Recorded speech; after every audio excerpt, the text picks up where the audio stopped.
What's up, people? Well, it's me back again, Monstrosity Sex. How y'all doing today? I'm sorry about starting late. Computer's been giving me problems. It was acting up. The Windows kind of went blank on me and then popped back in. It's been acting real slow, sluggish. I don't know if I got something, if I caught the illy ill or what, but yeah, so that's the problems. And then my stomach is giving me a little issues. That's why another reason why I pushed the time back, because I didn't want to mess up my stream, so to speak. And hopefully that won't happen. And yeah, let's do this, people. Let me see. I'm supposed to be sharing, right?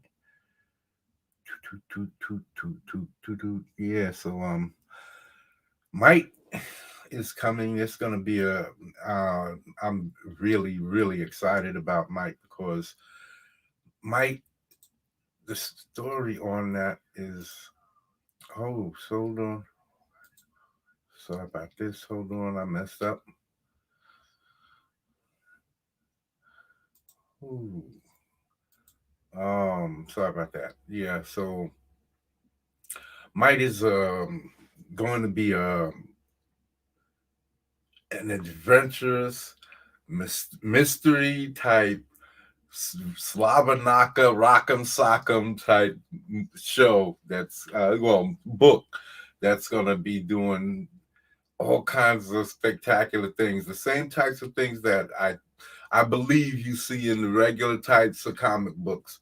I'm not following anything. I'm just going off of the story building that I've uh, done myself. I'm not trying to follow anybody else's storylines or anything. I'm not trying to model my book after anything that I've seen before. It's maybe bits and pieces. I've seen things crash into earth and stuff like that. So that part can be said that I've seen before, but I don't know if things happen exactly the same way. But that's with same thing with all stories. Stories come from basically things that you've experienced. You try to put your own spin on it, but basically, stories that people are trying to tell, the same man versus man in some way. Man versus, it was always that way. Man versus man, or man versus the elements, man versus nature, survival. Then versus supernatural. So then man versus the gods, and back and forth we go. So that's what we do, and we're doing all of that. We're gonna be exploring our solar system. We're gonna be having events that come into the solar system, and there's this one event that's been passing. See, every day I watch TV when I'm trying to not think about stories or character development or inking or whatever. So, and I figured some one of the stories will come from like an event that happens where uh we happen to see these two ships like somewhere off the moons of Jupiter warring with each other, and we just go out to investigate, and we witness something and things happen and it creates an issue. And so there's all kinds of storylines that I'm trying to come up with and that I'm going to explore, and it's going to bring trouble to the universe, our solar system. We're going to be exploring our universe. We're going to have galactic characters and creatures doing all kinds of things. Let me get this share up here. We're going to be doing everything possible.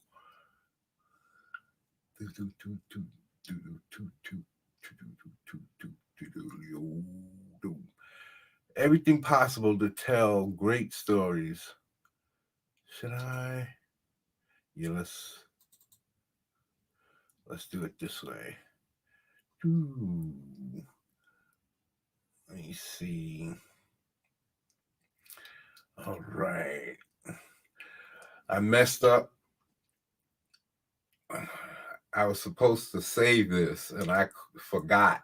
And I just saved the JPEG. And this was what I was supposed to save the Clip Studios file. And I forgot to do that. I just deleted it and without saving it because I was trying to get this in here. So this is how I usually practice and warm up. I draw a couple of characters or one character or two to warm up my fingers and my eyes to the form and to make sure that I'm on the right track and stuff like that. I saw I didn't have enough time to download these characters that I was drawing. I had downloaded it. I was just, hold on.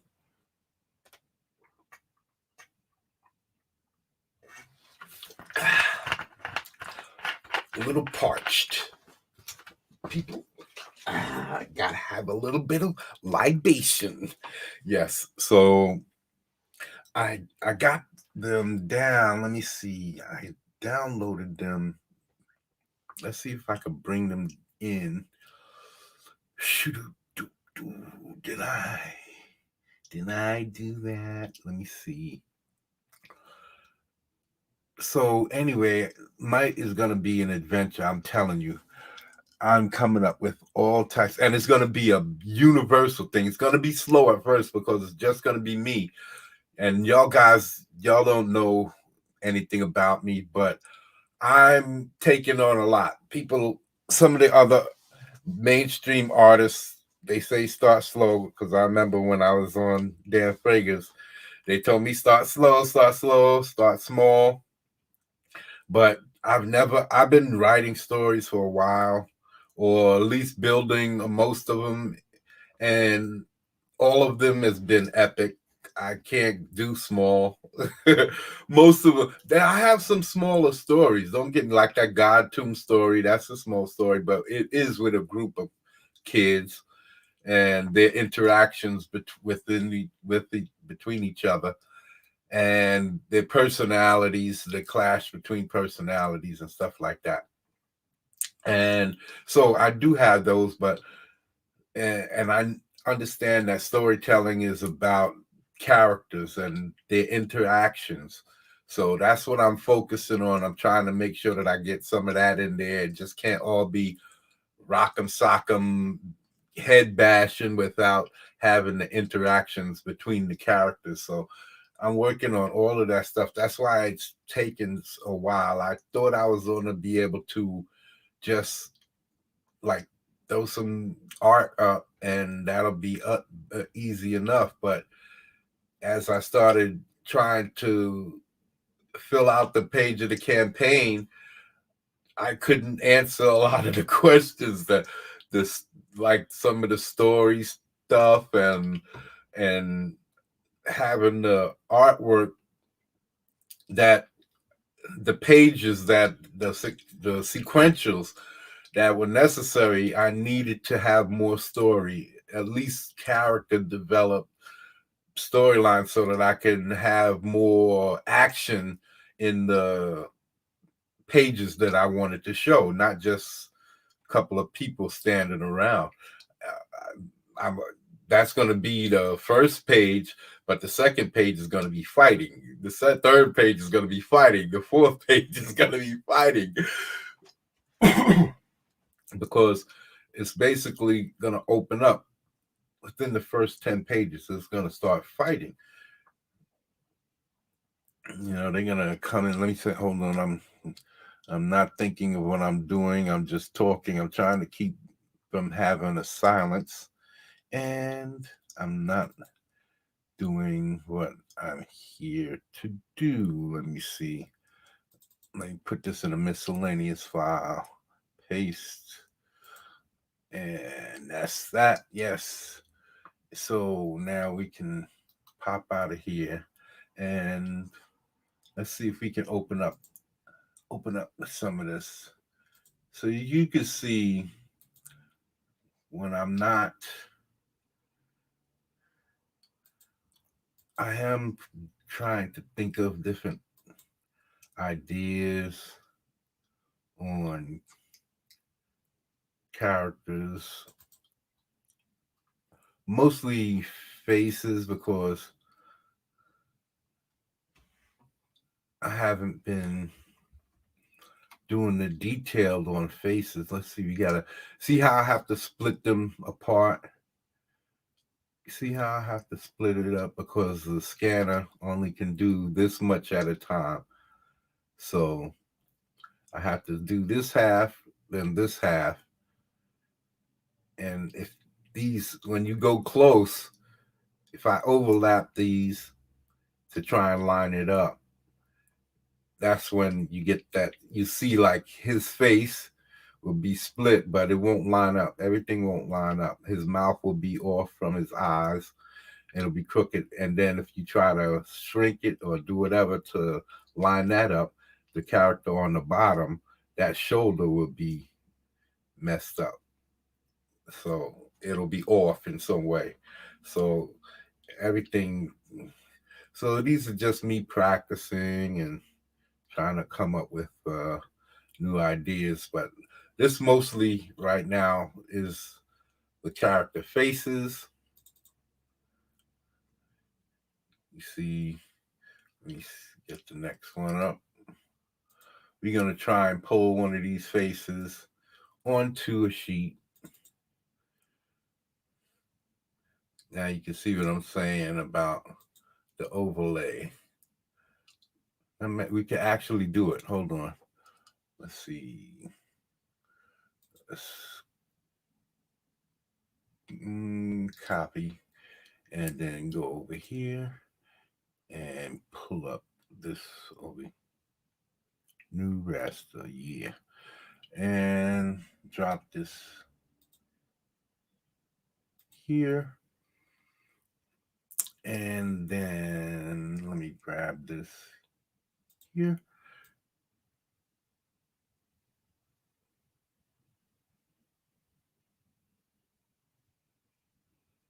Let's see. You see? Now you see the face up here is lined up pretty decently, but down here, his shoulder is jacked. And that's the problem I've been having. I can't scan with that thing. If I'm doing panel work with all of that detailing, I will be doing more extra work trying to line stuff up or redrawing things. It's so much of a headache. So that's not going to happen. So everything is going digital. I can only do little stuff like little faces, stuff like that. And then I could build off of it. Like here, let me see. Let's get this here. And then I can.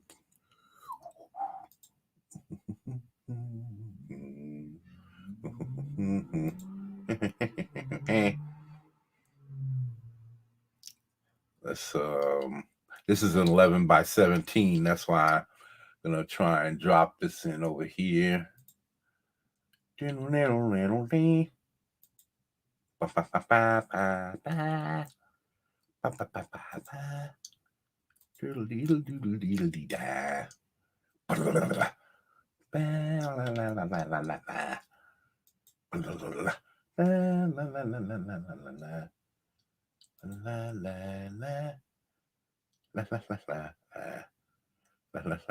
Boom, boom, boom, boom, boom, boom.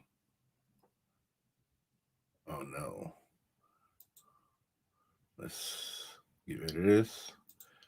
Okay. Now we can copy. Okay.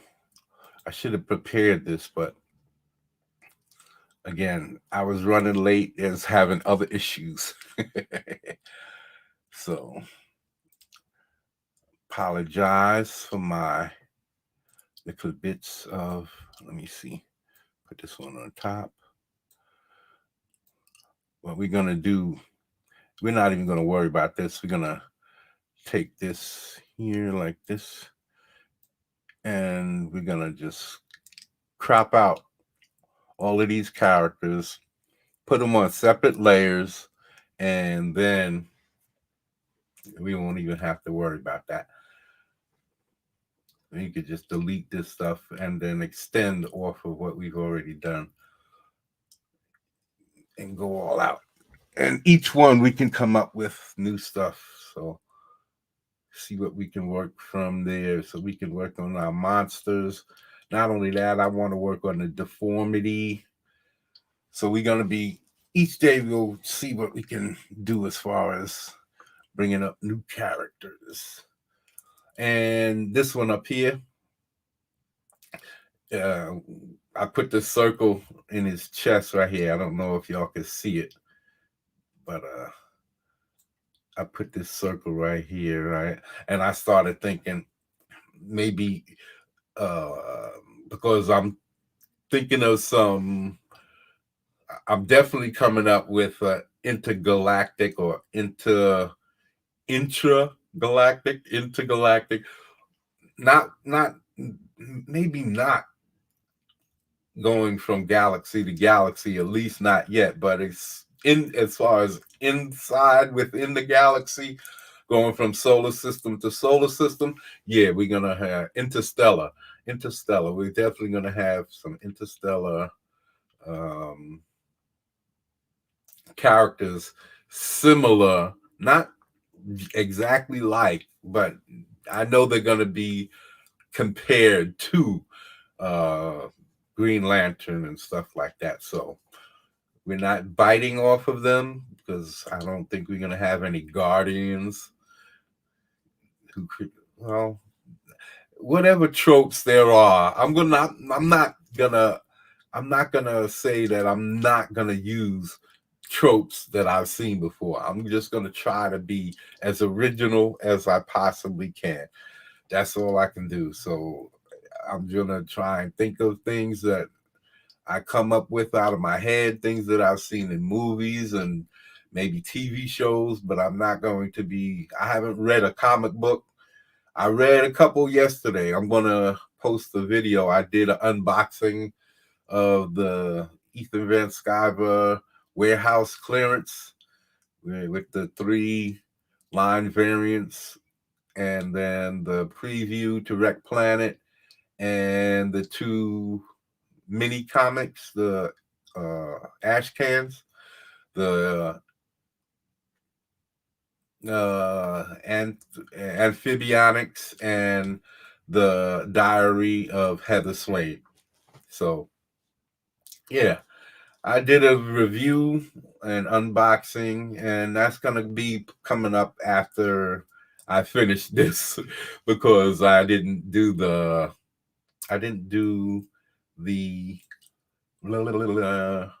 thumbnail. I didn't do the thumbnail yet, so I have to do the thumbnail after this, and then I'll come back and do whatever. So so I'll post it after that. It's a lot of work, man. I didn't know. I knew it was gonna take, but it's like a lot to do. Make sure you stay on top of the channel, and I have 2, and you have to stay on top of these channels and do the drawing and trying to stay on top of things with your books, writing, and I have other interests. I have to do everyday life stuff, everyday life shit. And so yeah. So let's get to this. Yeah, these are a couple of characters I was thinking about the low foreheads. That's what the theme was with these characters, the low forehead, the low brows. We call these the low brows. Let's get this up here. let's get the marker. Let's name this low brows. Let's name these. Let's move your ass back, boy. Oops, my elbow.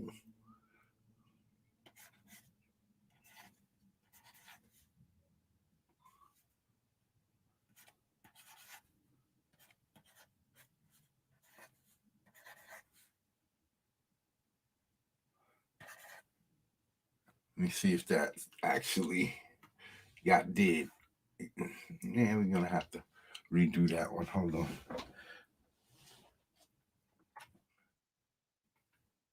Now we'll pull this down and do a little something like this. Boom. Nope.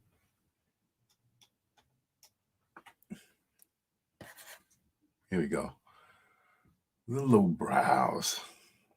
Yeah, so that's basically what this is. We have a bunch of low sloping foreheaded characters, not necessarily bad guys. I was thinking like how the Green Lanterns have all of these different alien races in their network. So that's what I was thinking. The same thing with these guys. We're gonna have a bunch of different kinds of characters from foreign, and only maybe one or two humans. So I have to start working on different types of beings. And being that, let's see, let's grab this one, and then we can get this over with the quickness. Get this over with the quickness. Let's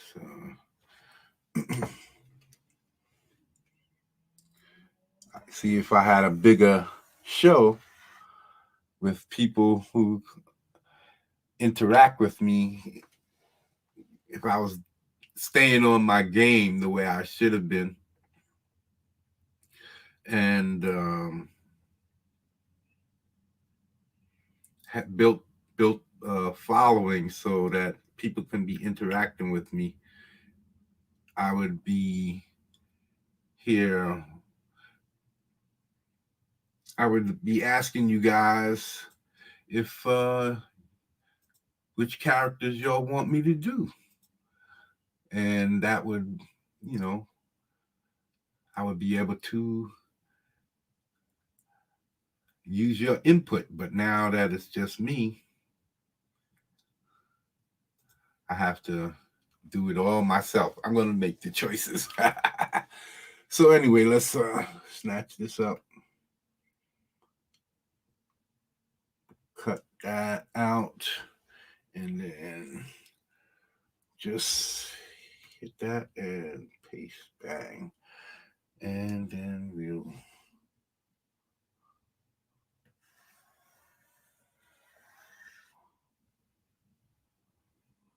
nope.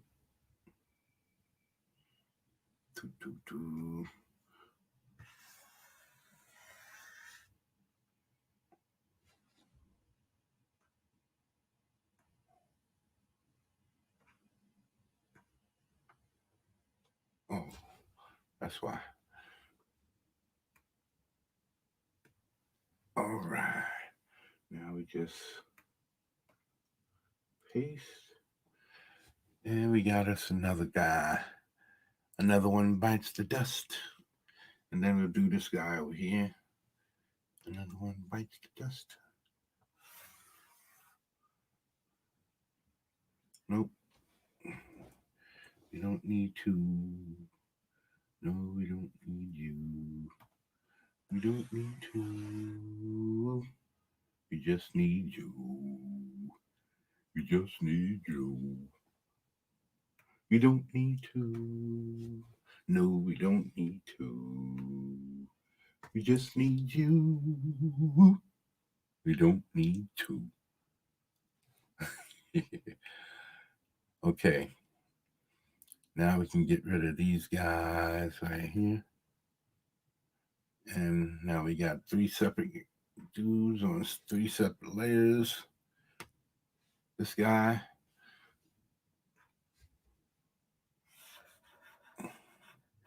He's going to be here.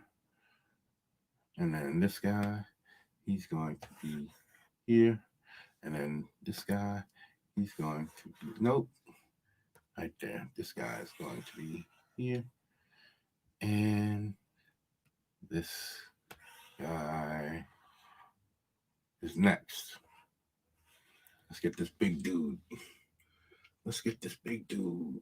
Let's get this big dude. Let's get this big dude.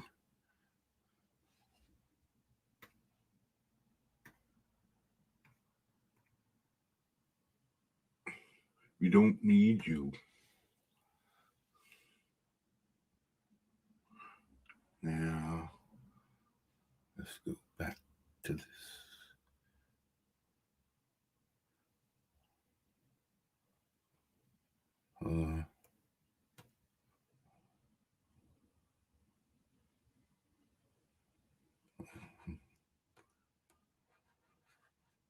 That's what happened. Okay, now let's go back down here. All right, let's circle up on this guy.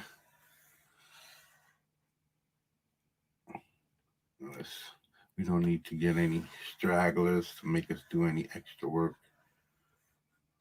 We just did it again. Okay, what we're gonna do is this.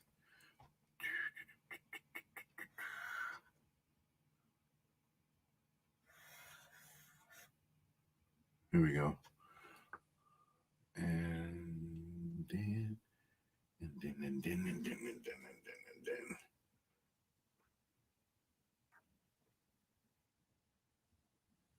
Okay.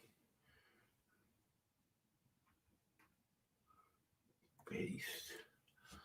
And this one we can get rid of altogether. And this one we're going to move. We're going to get rid of this. We're going to grab that and we're going to, okay, we spot his face right there. And we moved him up there. And this one.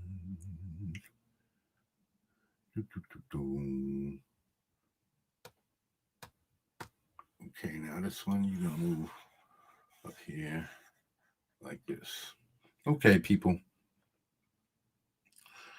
We don't need you talking crap.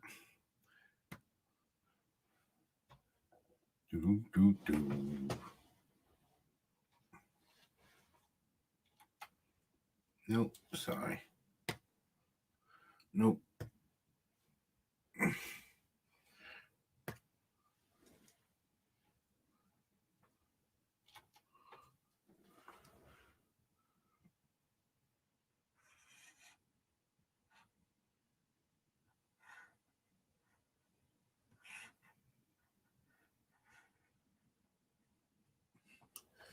Okay. All right. So let me see. Do I want to do this guy? Or this guy? Or this guy? Or this guy? Or this in here guy?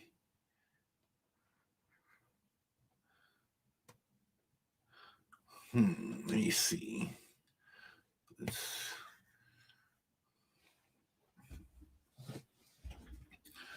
This and Hisson guy. This and Hisson. Let me see. Did you notice something? I don't think any of these guys.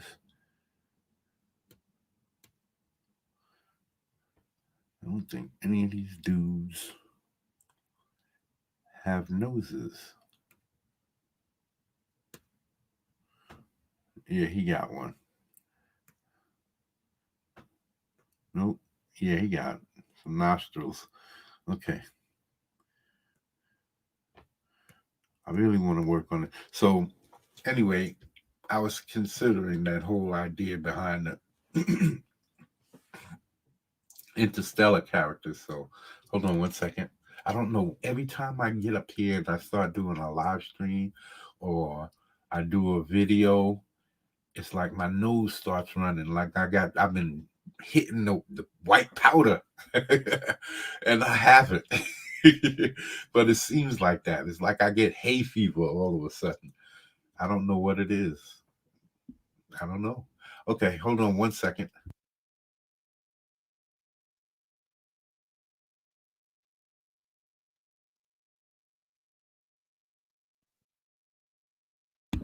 Hello. Sorry about that.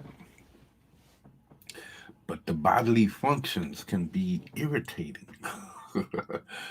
Bodily functions. So anyway, let's see what we're gonna do here. We're going to let's see if we can do something with it. Let's work with number one guy. Who's the number one guy? He's number one guy. So let's work with number one. See, he's one of my favorite guys. I wanted to save him for last. Okay, we're gonna pick a rotation. That's what we're gonna do. He's gonna be next to last. He's going to be last because he's my most monstrous looking one. I don't know if he's going to be a good guy or a bad guy. I was thinking, I was thinking, Ethan created that what's not Annihilus, what's his name? Atrocitus. He created Atrocitus. So this guy's not going to be my Atrocitus. But I was thinking, yeah, how you like me now? So I just got to finish working on the details and getting him out. But yeah, he's gonna be nice, dude. So let's see who's this here. Okay. Then let's see. He's number one. Let's see. I'm interested in this guy. This guy right here. His face he looks sort of snakish, but without a nose. You can't really tell. He looks like he wants ears, but I don't know what kind of ears he's going to have.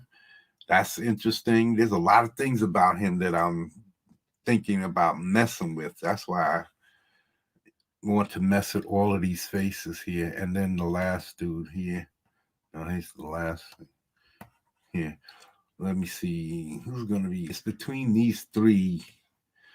No, he's going to be third. He's definitely going to be third. He's definitely third in the rotation. So let's move him up.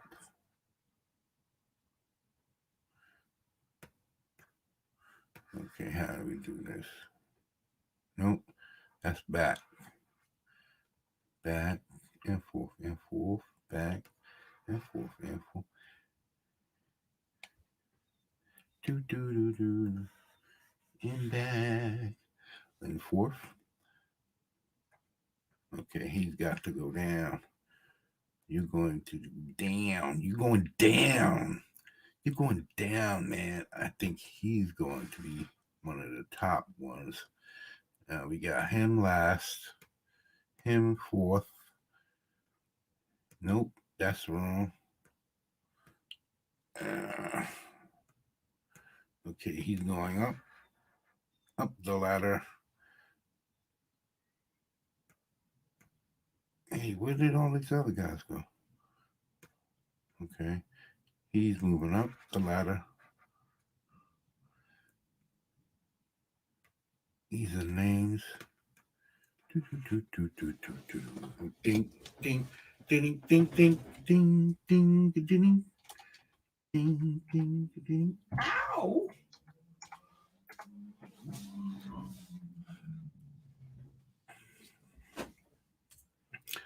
Okay. Okay, those two are going to be the first two.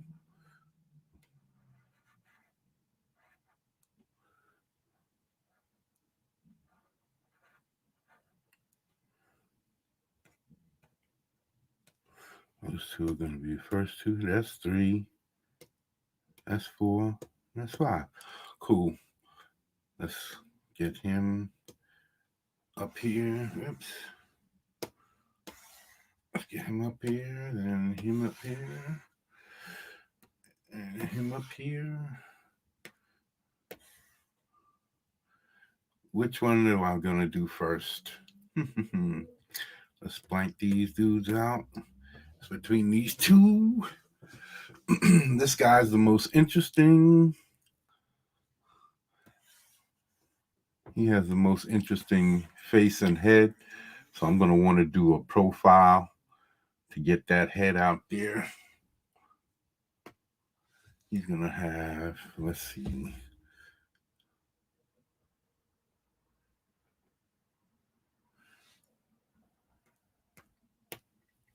He's going to have one of these sorts of heads in the back. Comes out on the side like this. And his head, that's his forehead. Well, he don't have no forehead, that's his brow. A little bit of this, I don't know about that right there. He's gonna have, let me see how his face is built here, sharply up here. Like this, because he has some really sharp features right here. And his face, cheekbones. Maybe I'll make them more shallow. And then maybe this will come down a little bit more in the back. And in the middle, I was thinking of something like this, so that this stuff all goes in towards the, and this kind of comes out towards the side. Oh, he has a really low forehead, so this have to be low like this. There's no bump up here, so that would have to be below the brow. Can't have that.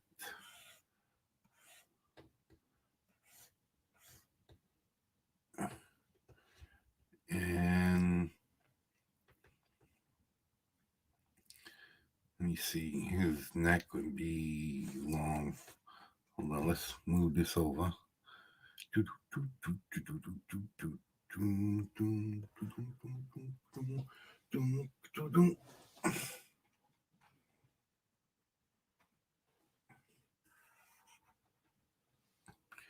I love you, smiling face. Ooh, never can find the space. Flashlight. Ow! Let's get rid of this so that we don't make no mistakes. Now move this over. It's over. Now let's see if we can get this shape of the face right. Maybe that should come out from here a little more.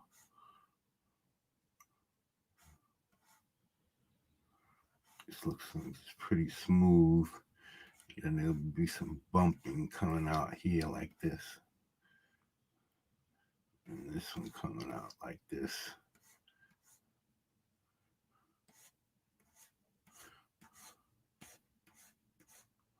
And then he have his mouth here like this. He got a long face. And then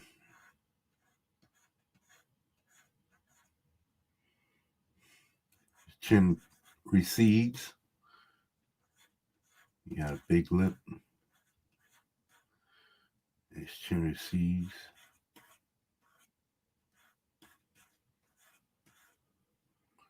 Yeah. maybe not that big. And then his jaw looks like it's right around in here. So that's around halfway down, right about here.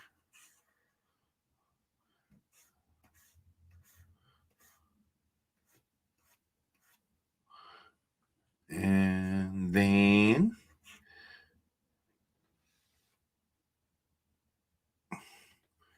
this might be, let me see. Yeah, that comes down. This comes down in here, past these cheekbones. Where it flares out. It comes right here. Maybe they have this come down more. Hold on.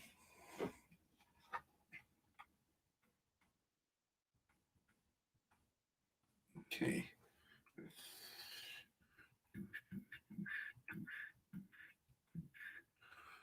Okay, instead of destroying all of this, let's and he has a pretty thick neck. Okay.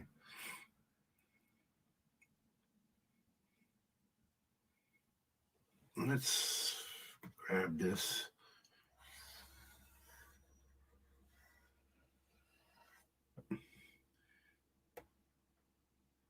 And play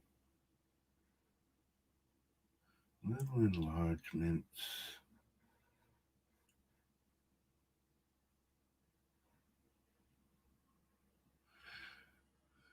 That's the good fun part about digital. Even though I believe drawing it over is more beneficial for young artists starting out. I think drawing traditionally is better because this is cheating and you don't learn anything from this. It'll be better for you to learn by doing it over and over again. I'm telling you, you get better if you have to repeat those processes, and it becomes easier for you. You see things quicker. You know when things are going wrong because it becomes more of a quicker process. And yeah, that's a homeboy Rob, I think his name, from Comics Explained. And yeah, my sexy voice. He's bugging. So anyway, let's go back over here. Let me see. Okay, now let's see what we're gonna do with his neck. Because his neck is pretty thick there. It gets pretty thick. Let me see.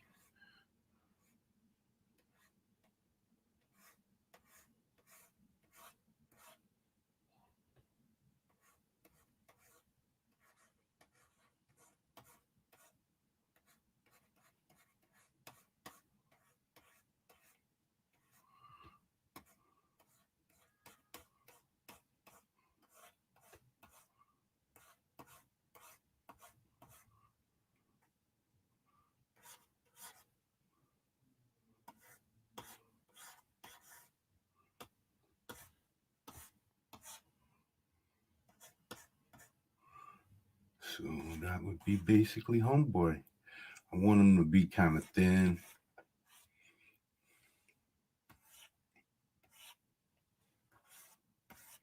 I know I've seen this head shape before, so don't tell me that I'm not being original, because I understand. But there's only so much you could do out here, people. I'm trying to. So a lot of these faces, I've even done this dude's face before. The one next to him, the one we're gonna do next. I've done these faces, some of them, but I've never made complete characters out of them. So we're going to see.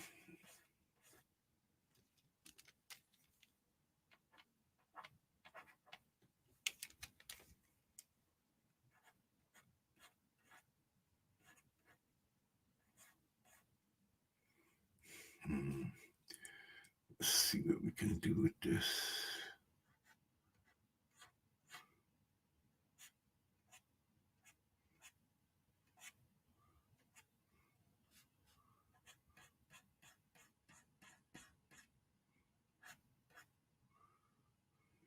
Okay.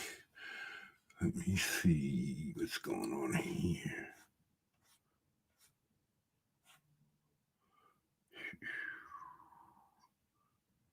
Hmm.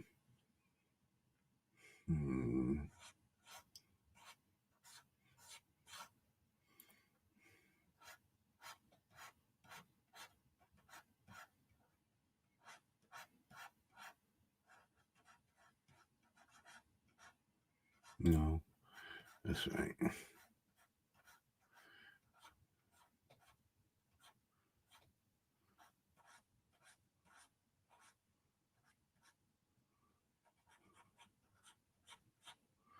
All right.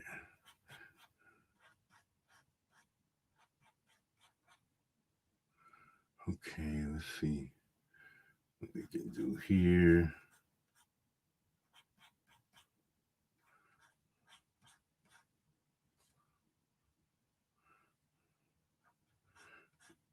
This looks like it's kind of a bump here, and this comes down.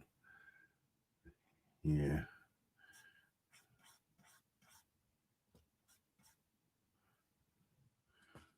And kind of a shallow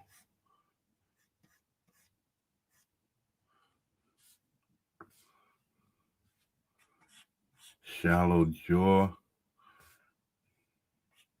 not too pronounced from the front. Now we just got to figure out what kind of ear, if any, you might have just like a little hole,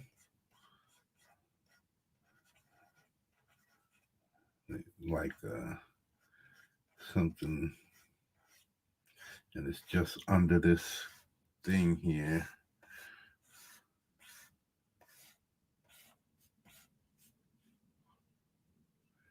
And this would come out. This is coming out towards you. So this is going to get darker as it goes back here. This is going to be like, this is going to come in.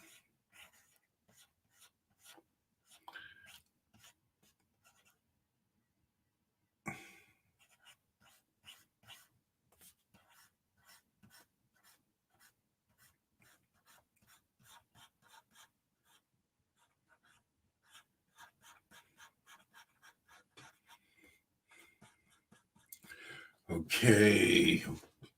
All right. Okay.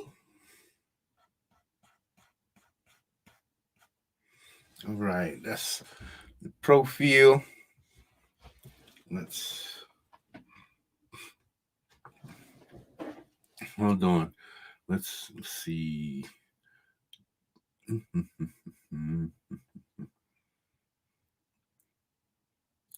Let's find out. Yeah. Let's shrink this a bit.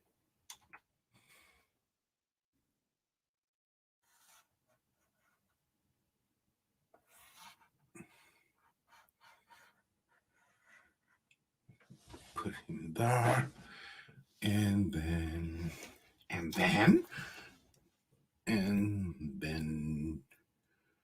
put homie's got to go. Homie's got to go. Got to go. Got to go. Got to go. Go. Go. Go. Go. Homie's got to go. Got to go. Got to go. Oops. Homies got to go. Got to go. Got to go.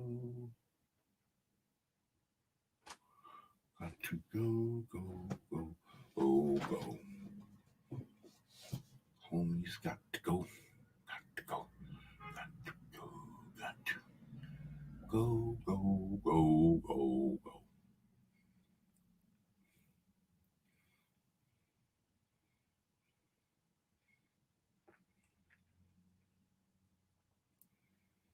Okay, sorry about that. I'm just looking at this character's face here from the profile. Let me see. Okay, we're going to expand on the club. No, I think that's big enough for now. Okay, now let's press into this. Press into this. We're going to shrink it again, but we got to get some body dimensions.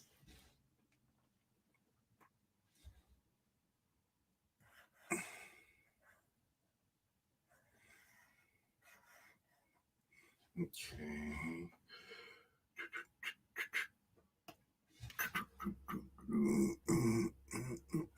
I said I wanted them skinny, right?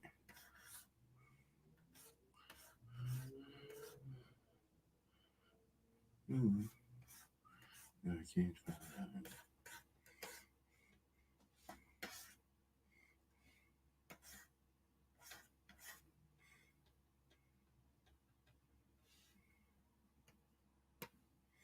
Yep, that's not good. That's not good.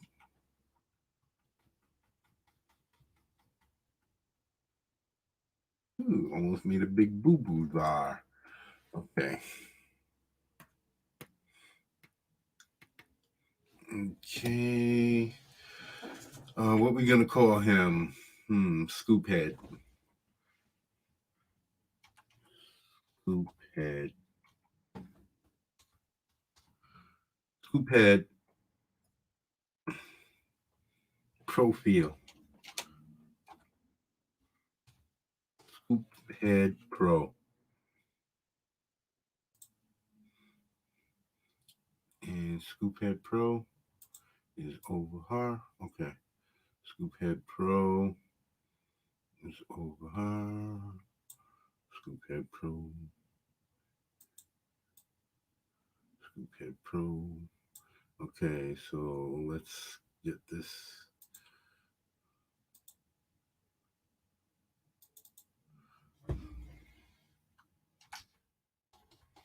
Scoop head. Yeah, that's just scoop head.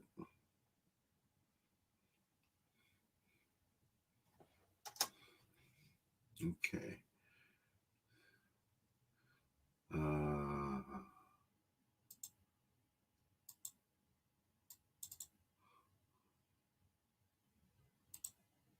Scoop head OG. Scoop head OG. Now, scoop head.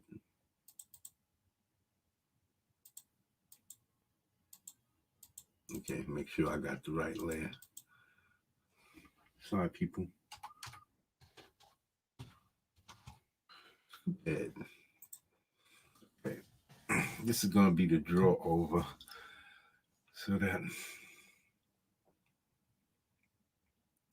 yeah, it doesn't make sense trying to draw through the pencil. It's stupid. Okay. Yeah, it's better to draw over it and just make a new thing. Make a new plan. Oops. How come I ain't grabbing this bitch? Oh, that's right. Scoop head OG. That's right. Over here, scoop head. Over here, scoop head. Scoop head OG. Scoop head OG. Scoop head OG. Let's get that out of here. out of her. Okay. Now scoop head. Okay.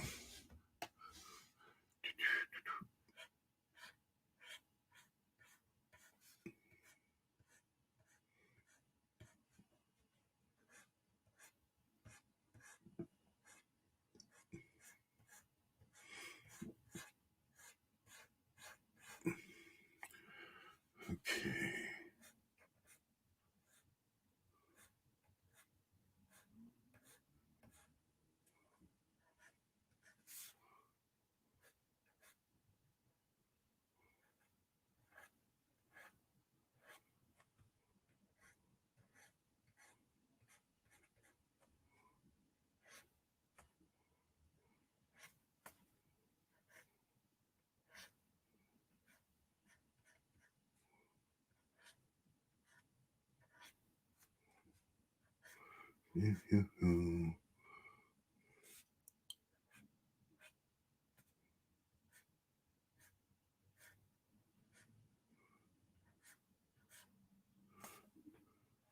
That's who he looks like. He looks like Jar Jar Binks. Oh, I'm drawing Jar Jar. I'm drawing Jar Jar Binks. Lisa, no, sir. Oh my God, I'm drawing Jar Jar Binks.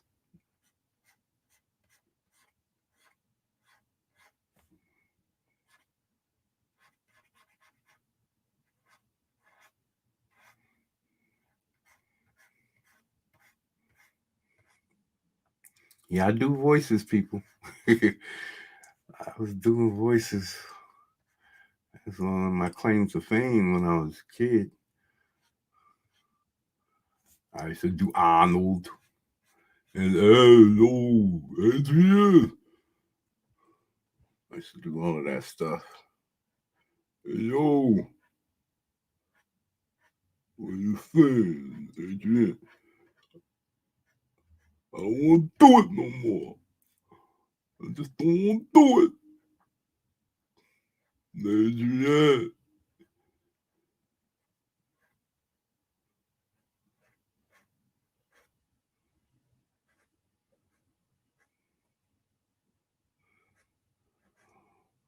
Hope I'm not losing my. Okay, let's see.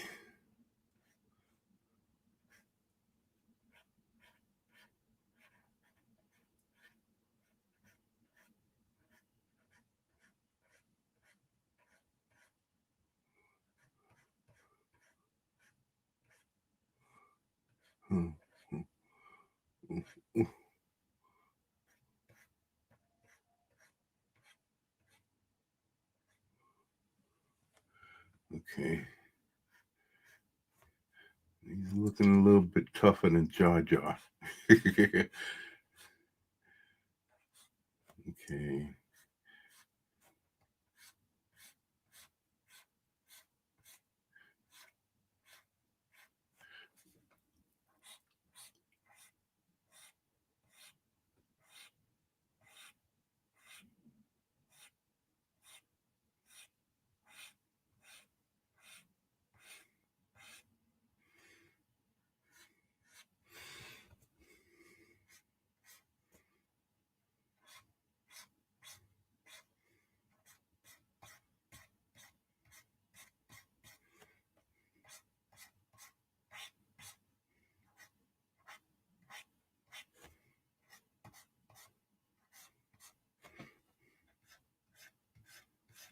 Okay.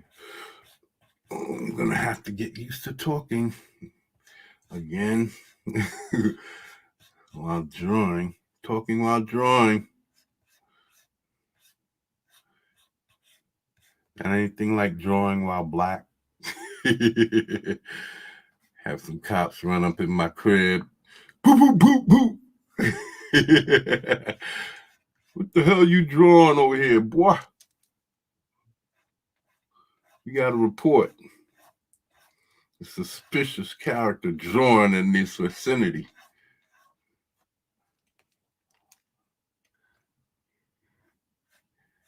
You get lumped up.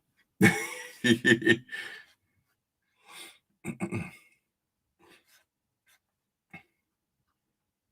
about time for a new kind of car. Okay. Oops. That's a little bit too close. I don't know if I'm going to leave this here, all these lines. I have to kind of find out what I'm doing as far as that's concerned.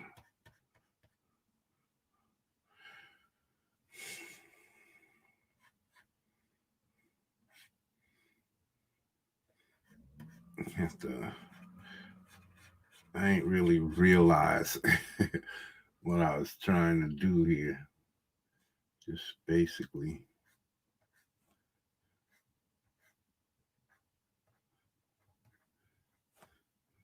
When I was drawing the character, I was just freestyling, buck wilding, and freestyling, and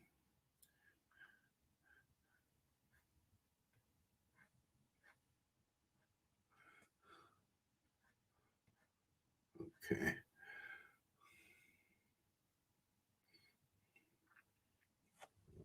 All right. So let's see. I think we can get rid of this now. Mm-hmm. Mm-hmm. Mm-hmm.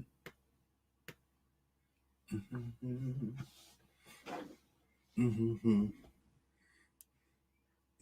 Mm-hmm. Hold on. Yeah. Mm-hmm.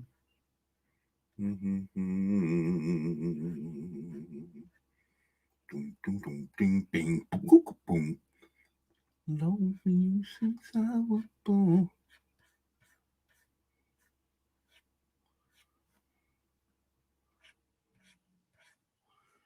Everyone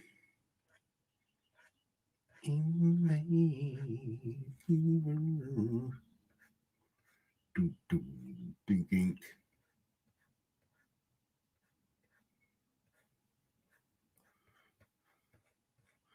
Over here falling in love. Sorry about that, people. It's a little Stevie. That's Stevie.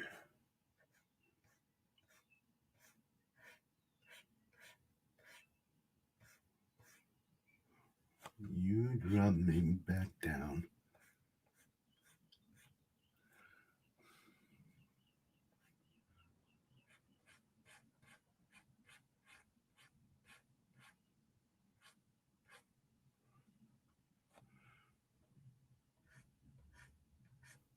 Okay.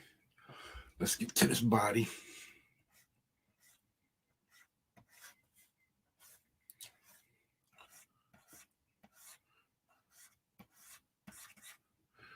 Okay. You said you want them skinny. That's what you said. You said it all right. That's what you said. That's what the man said. He said it. He said it all right. That's an old Popeye.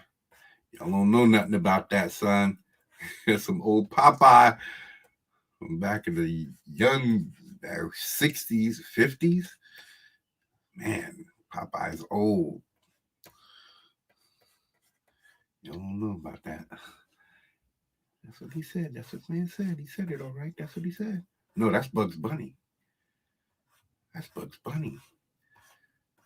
Sorry, people, getting my pop references mixed up.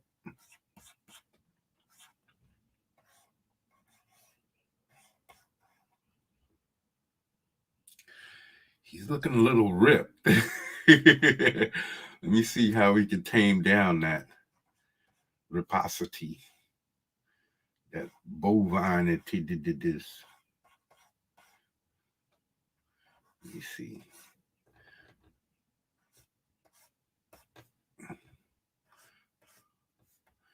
Man, he's really bulky up there. Let me put this on back.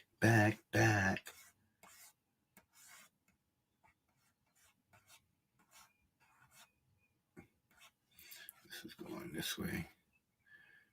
Going back. It comes down there. Bicep down here, tricep back there.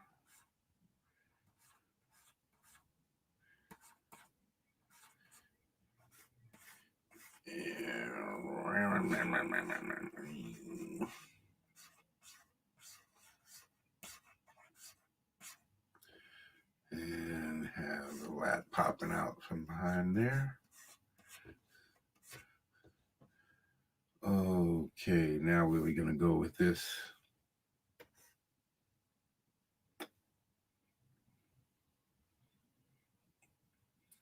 Maybe I should have put his chest higher.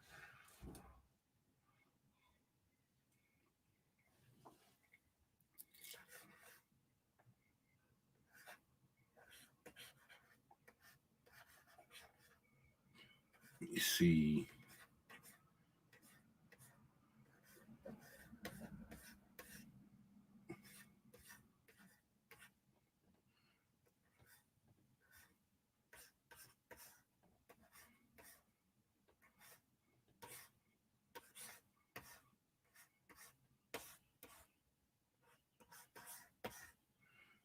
I've seen this pose before. I can't do it.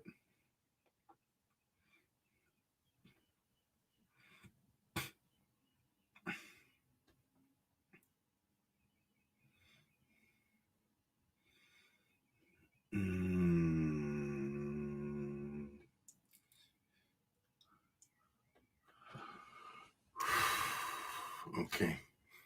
Let's just do it. Let's just do it, yeah? Get it over with.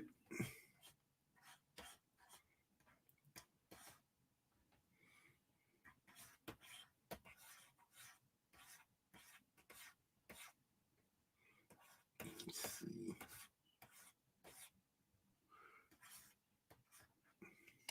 Let's get rid of this mess. It's starting to get blurry. Can't see. Well, you can't see. You can't see what I can't see. You're blind. You're blind to the facts that you're blind. You can't see. I can't see. Blind, baby.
Okay.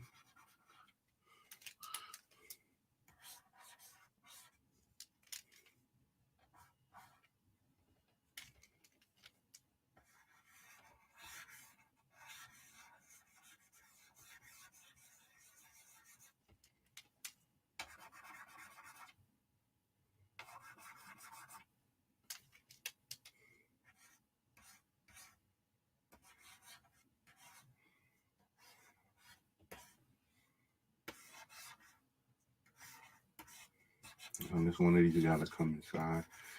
If you let me come inside, I'll make you feel right tonight.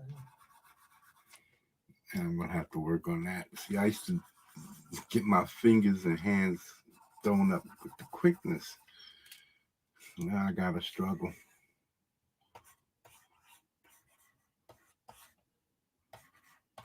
Hold on. What am I trying to do? Come on. Come on. Damn. Come on.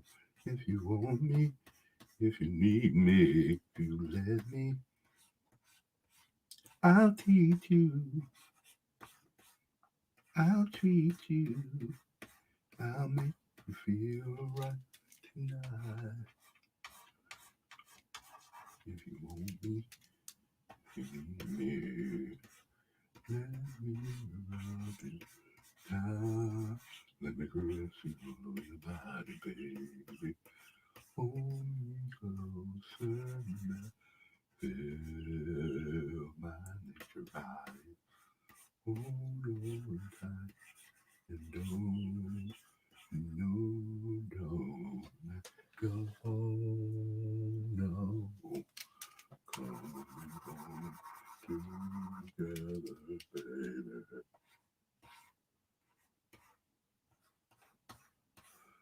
Oh, man. Let me check to make sure they ain't bump me. Because they will bump me. They will bump me. Oh, yes, they will.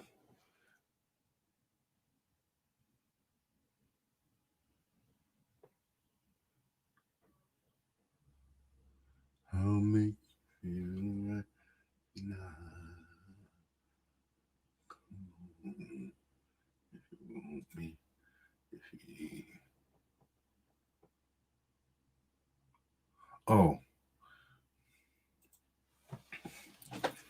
no. I'm sorry. I don't usually get people 11. They should let you know. They should give you some kind of a indicator that somebody left you a message, made a comment towards you. This would be some type of a thing like that. Because homeboy asked the question a long time ago. Oh no, I'm not drawing on a Wacom. I've got one of those little tiny monitors, and it's not even a monitor. What do you call it? Tablet thingies? And you got to look up.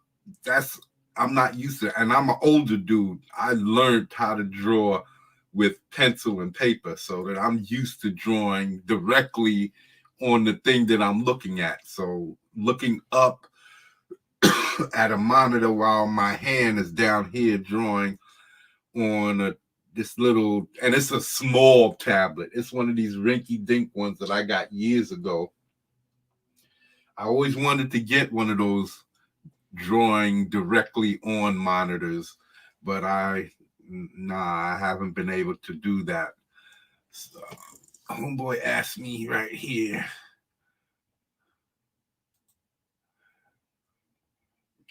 Dootsy, cutesy, Padootsy, Dootsy, cutesy, Padootsy. That's a name. That's a name, man. I thought I had a name. My name was Indigenous Monstrosity with Monstrositous X.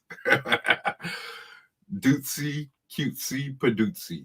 Are you drawing on Wacom? Nah. I wish I had one of those. That's why I like drawing on paper and then I scan it in, because I hate drawing on this thing. I hate it. I have to relearn. What I have learned. Yeah, it's like it's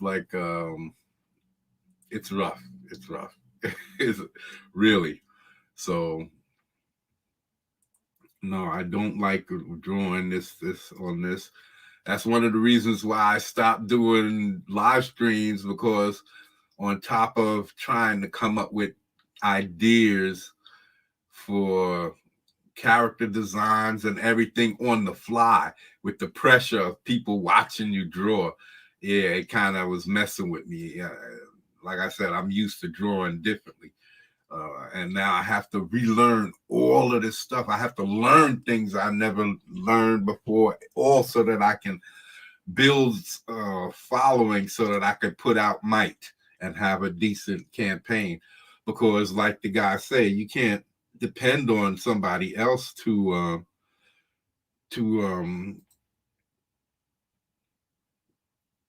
you can't depend on somebody else to get you on their platform to help you to do what you're supposed to have done. And I've had this for over a year.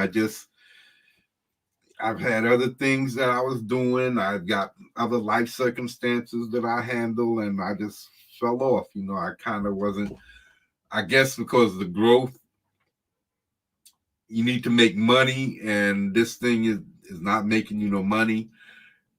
YouTube makes money off your content. They can put advertisement up and they keep their money no matter what, even though that's not, maybe you should get less, but you should get something. If they're using your content to make money, you should get something. Maybe not as much, but I think it's unfair. But okay, I got to live with that. So yeah, a lot of things made me drop off the map, and I'm trying not to do that, but I've still been creating. That's the only thing. I've still been drawing, still been writing. I got all of these characters that I got. I'm telling you, look at just some of the stuff that I've been working on. Here, I got them over here. This is, okay, that's them. Then there's these dudes. Let me see. See, I was working on these guys.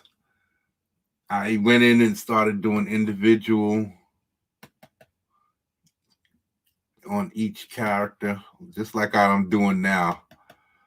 See, I started working on individual stuff. But these are just warm up practicing. I wasn't really focusing. You see his face is coming out pretty good.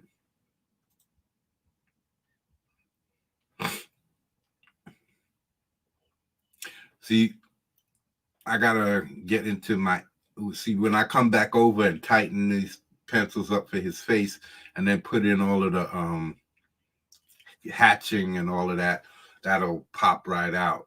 But this dude, oh man, the plans that I have for this, I just imagine this guy running around and like he's kind of a speedster, but they're all based in magic. Hirsch, all three of these guys, they're based in magic. He's got a lot long hair. I just didn't put it on yet. So yeah, I've been working on a lot of different things. I got some of this stuff saved. I got to finish this. There's more I have to do. I had to stop because I work on these before I do my kind of like warm-ups. I do a little bit for like 15, 20 minutes, and then I get into drawing Mike because I gotta focus. Otherwise, my brain goes all over the place. I have all of these other characters. I've got 12 characters for just the superheroes in Mike, right? And then I got there's 12 characters for superheroes in Mike. That's the lead guys in Mike, right? The main dudes that take care of, that's going to be doing all of the problem solving. And then there's going to be other guys from, it's like Harlem. It's like, because I guess I based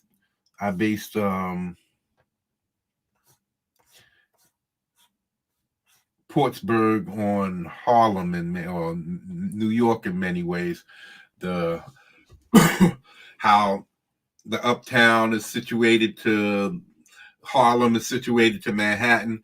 It's not going to be an island.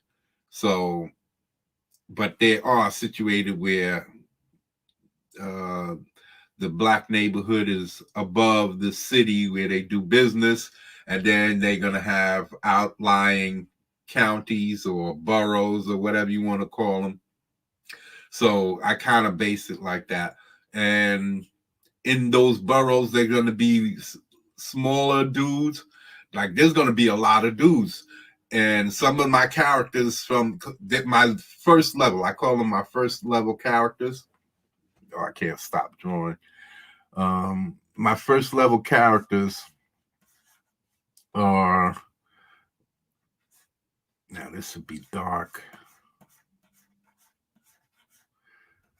And my first level characters are like street dudes who handle street level thugs and drugs and gangsters and all of that stuff like that. And that's where you're going to find more of the characters who are like,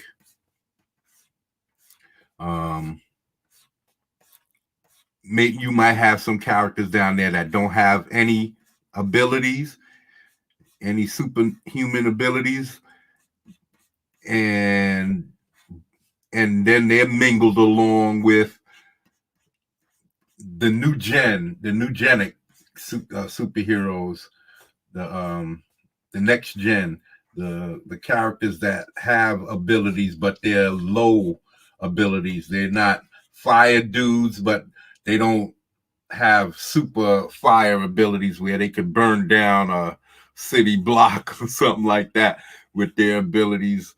There's low level abilities that they figure you're able to do what the average person can't do, but you can't hang with a super powered bad guy because he'll roast your ass in a second. So they handle the low level dudes with guns and gangs and all of that. So I'm going to have gangs in here. We're going to have the mob. So there's going to be interaction with the mob at some time. Maybe not in the first issue, but we're going to have the mob in there because I want to show how the Illuminati group has control of everybody, and there's going to be people, and the Illuminati group is going to be working kind of undercover. You're not going to really see them. They're going to be, I'm telling you about the Illuminati group because I want you to know that there's going to be a lot of story.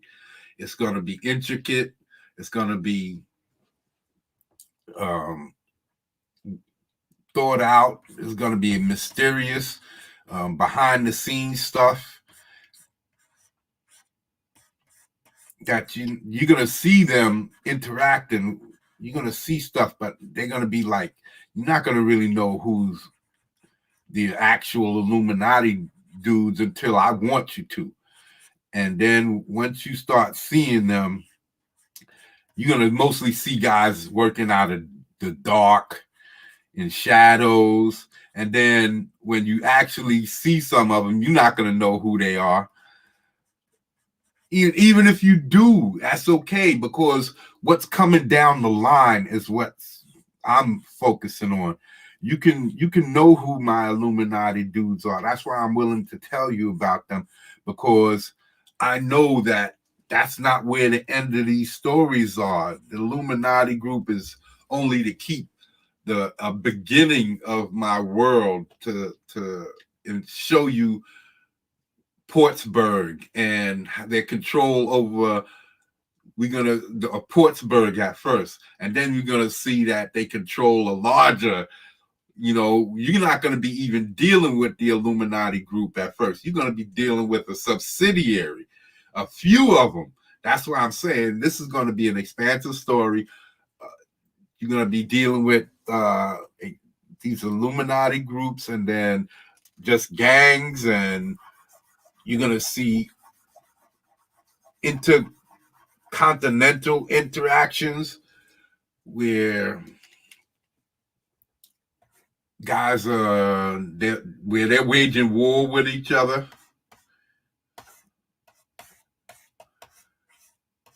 And let me see what we got here. Let's pull back. Too bad. I should have cocked his shoulders a little bit. Maybe put him on a slant, like that, and raise his arm up a little, like up here, the elbow here.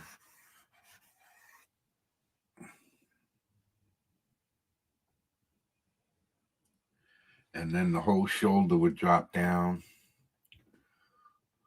But see, I don't want to do that because that's what I'm doing with this guy. Let me see. He's the first one. Nope. Where is he? The third one down. Nope. He's this guy. That's what I'm doing with this guy. Yeah, come on out of there. Come on out of here. That's what I'm. You see, he's already on that angle.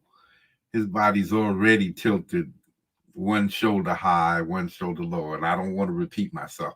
That's why I'm not doing him. That's why. That's exactly why I'm not doing him like that. Let's take that out of there.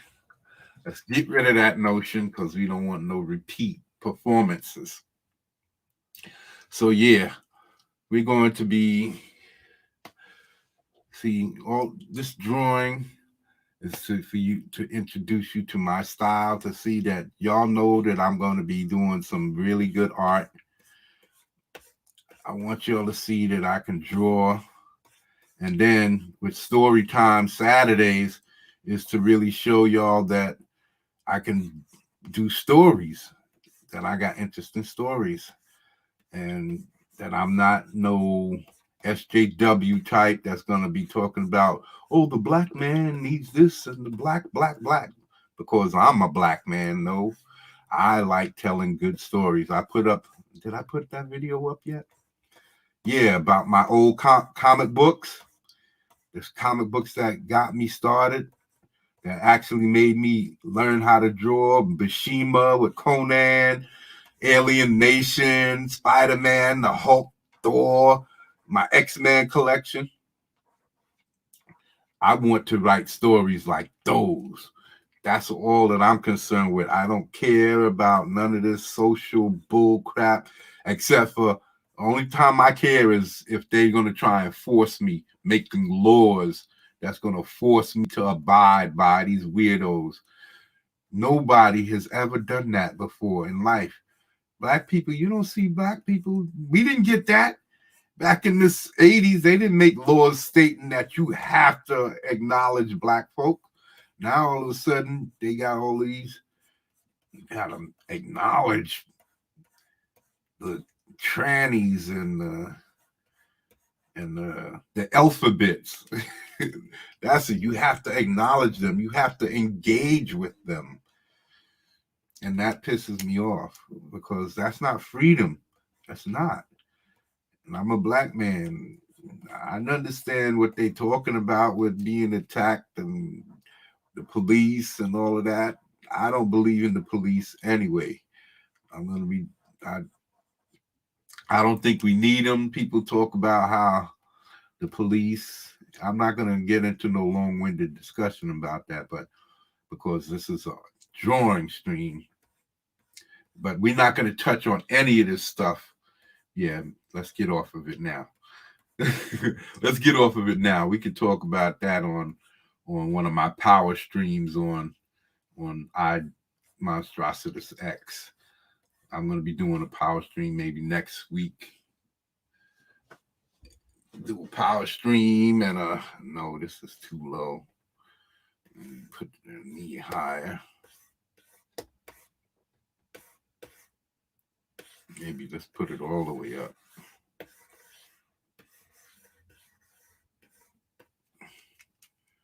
Let me.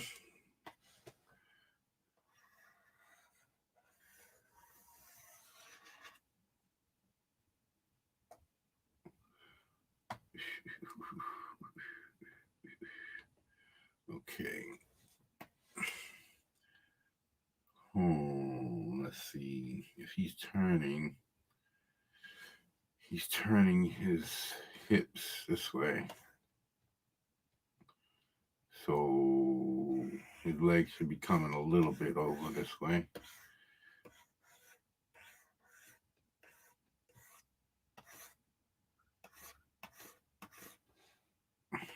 And then put the knee up here.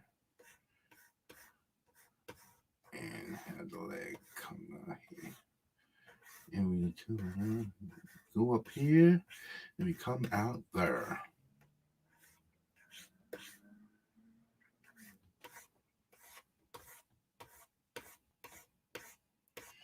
Yeah, so Mike is going to have oh man, the bad guys.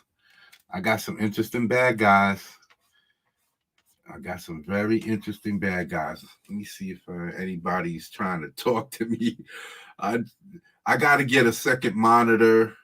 I have one, but my computer is. I made again back in the days. How long have I been drawing, sir? You don't have to call me sir. I'm a black man from the streets. I'm a black man from the streets, man. You don't have to call me sir. I don't require being called sir, but I appreciate it. The respect, I appreciate the respect. I've been drawing since I'm in my late 50s right now. I don't like telling my exact age because online people like to try and steal your identity, and I believe if I give out too much information, they'll be able. I hear people give out their date of birth and all of that stuff, but I'm older and I'm more suspicious. Like I said, I came from the streets, so I know how dirty thinking is all about. So yeah, no, I've been drawing since I was Gigantor was on TV, and that's back in the 60s. So I've been drawing since the 60s. So count it up. That's what, almost 40 years, just the 2000. So yeah, I'd say about 50 years. About 50 years, man. About half a century I've been drawing. Just doodling little stuff like that. I'm going to put up some videos of my earliest stuff that I've done. I found while I was digging through some of my boxes, trying to pull out all my old comic books so that I could have some content to show you guys. I'm going to start going through all of these. My first comic books I'm going to start showing y'all are all of these old joints that taught me how to draw. But the old Conans, the X-Men, the ElfQuest magazines that I bought, all of these stuff is what got me loving the whole drawing and creating, making something out of nothing and having something that's mine. I don't have a lot of drawings of Superman, Batman. Matter of fact, I think I got 2 books that are DC in my early collection. I didn't start drawing in the 70s when I was collecting. It was all Marvel, and it wasn't until the 90s, 80s, and 90s that I started buying DC books because I wasn't interested in DC characters. The Marvel characters had so much more grit to them. It was more based in a type of reality that just the X-Men, Spider-Man, Thor, my first favorite characters were Spider-Man and the Fantastic Four. My father bought me those. Was my first comic books. And then I went out and found X-Men and Thor, and I have a couple of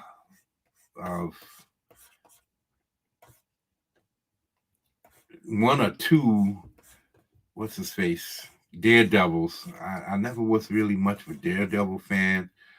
I never was much of a. I got a few books of John Carter. I got the first one, the first giant size, John Carter was my dude. He's my nigga. I'm a black dude. Do not pull down my channel because I said nigga.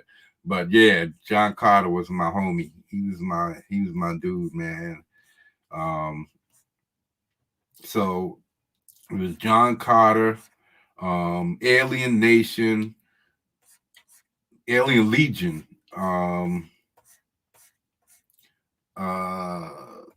Thor, the Hulk. But my original guys was Fantastic Four. The original characters that I loved the most was the Fantastic Four. Let me pull this up. Pull back. I gotta get some perspective. Fantastic Four, X-Men, Spider-Man, and you would think Power Man, but no, he didn't have the bad guys that the other guys had. That's what they did with black characters. They might have made it characters, but they was always sidekicks or something like that. And if they did go off on their own, they had whack bad guys. They didn't really have the good. And those are the characters that make your superheroes. If you don't have good bad guys, you're not gonna have. Oh man, what the hell is he doing? He looked like he's got like he's farting. He looked like he's cocking his leg up. Hold on, I got a sound effect. No, that's not it.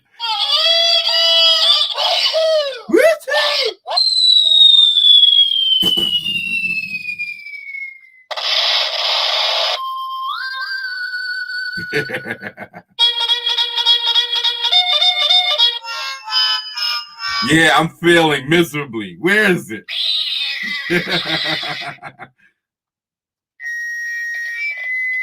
Damn. Whatever. Tecton Teletube. Damn, I went through the whole thing.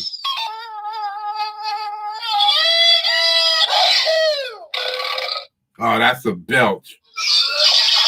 Oh, okay. I don't think I have it. It's a belch. Oh, there it is.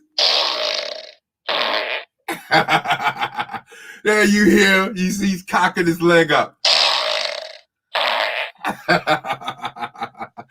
That's what he looked like he's doing. He's like, oh, man, I've been holding this one for quite some time now.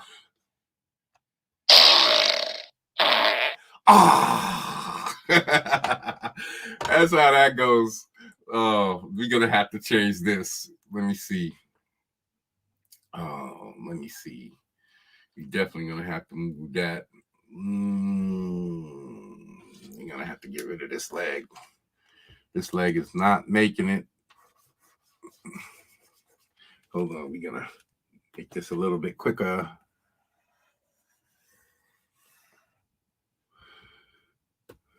See, I should have been finished this by now. 2 hours. 2 hours drawing this figure. It should have been done. I'm talking and all of this, not paying attention. See, I got to do this more frequently so that I'm more acquainted with keeping on track and not getting sidetracked with my thought processes. Let me see. The way he's sitting up there, maybe this needs to go back behind him.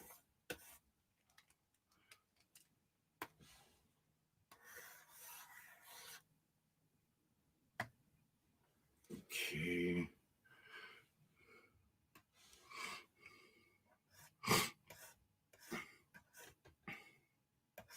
I appreciate you coming through and spending some time with me. I'm going to come back tomorrow, finish this, and start some of these other guys. And because, like I was saying, down the line, we're going to be introducing an outer space interstellar defensive force similar to similar to a Green Lantern Corps, but it's not. It's not like that. They're going to have their own bad guys and their own mission. I don't know what that is right now because I'm still developing them. I know the name of the group, and I know some of their abilities. Nothing like, I hope it's nothing like Green Lantern. They definitely don't have any rings. They don't have any power. Well, they might have a power core, but not like a lantern. It's not going to be anything like that. I don't know if they're going to be needing to recharge or anything like that. These types of details opens up things for storytelling. If you got a battery that and you need to recharge, that gives you limitations, and limitations means story plot twists and stuff like that. So yeah, all of these things are necessary, and some might become necessary. Let me see. Let me. Maybe I'll twist his body another way before we. Maybe I'll make this a long. Hold on. Make this a longer. I was only going to go for 2 hours, but being that I'm not, maybe I'll go a little bit longer until I complete this guy. Get a full. Let me see. Maybe I'll twist his body back. So.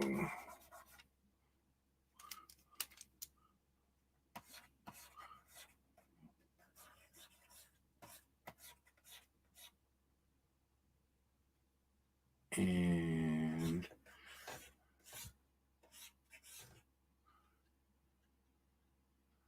let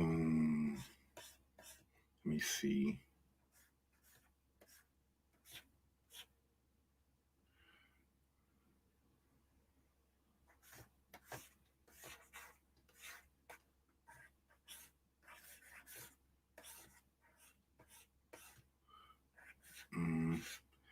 Yeah, 50 years, man. It's just that I've been doing other things. I haven't been in the comic book business for 50 years. I wish I would have gotten in, but I was hesitant to try to get into the comic book business because I guess I had a self-defeating attitude. I never saw black people in the comic book business when I was a teenager. There was no internet. I didn't have the money to go any place looking for well, I did, but I guess I had a different mentality of being a nerd. I knew I was a nerd because I liked to stay home and draw comics, but I wasn't the kind of nerd that went chasing for autographs and this latest thing. I love comics, but I wasn't a fanatic. And that's what fan means. I wasn't a fanatic about it. I just wanted to learn how to draw. So I never considered it being a profession until my friend, he's my best friend. There's the only dude that I ever knew who could draw, that I could collaborate with. I never had any other friends since me and him had a falling out. And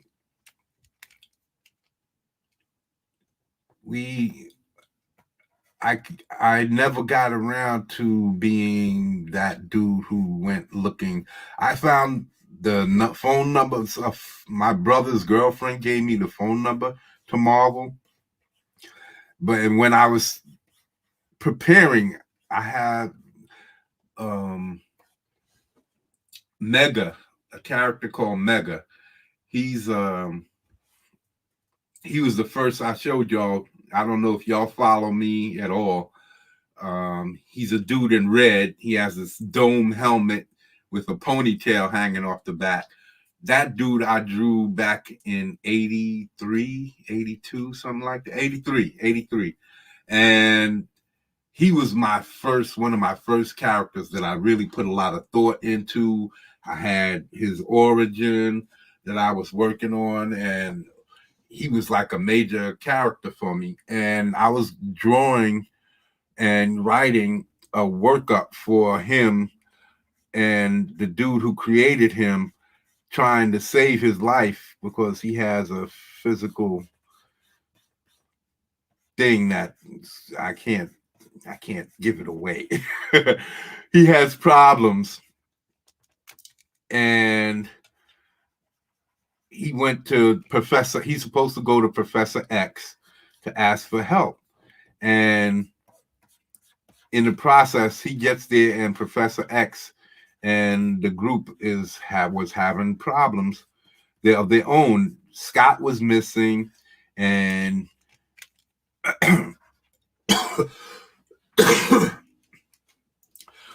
Logan was like, poof, he didn't care. He was making it known that the Boy Scout always acting like he's this and that. I still remember the story. I was drawing it up. I still have the pages. Well, it's in a book. It's in a book. I had this big book, and I was drawing up. This is my first time ever doing storyboarding, and I think it's back in the late 80s, early 90s. I was doing my first sequentials and that I've ever tried to do. Before, I was just illustrating. I would just do these one big fight scene or one drawing of a character or something. It was never sequential work.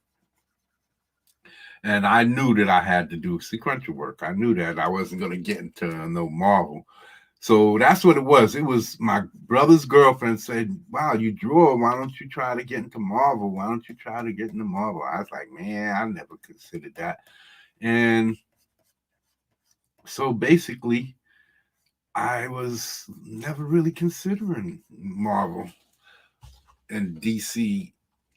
And well, I never considered DC, tell you the truth. It was all Marvel for me. Okay, how about DC Comics? Yeah, DC. I never considered DC.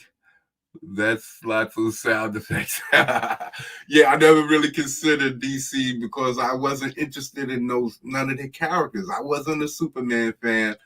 I definitely wasn't a Batman fan because of the TV show. I hated that TV show. They look so gay. They look so gay to me. I hated that TV show. And then I loved the Green Hornet, and Green Hornet showed up on Batman and Robin, but they never showed up. Or Batman and Robin never showed up on the Green Hornet show. So when the Green Hornet was on the Batman and Robin show, they had Batman and Robin kick their butt, and I hated that. I hated that. So because Bruce Lee was the crap he was the shit back there, and Bruce Lee was Kato, and he could have kicked the both of their asses by himself, and it was just terrible. So yeah, I wanted to. I like the Superman show. That's who Superman is supposed to be. I didn't like the Superman movie because Christopher Reeves was nothing like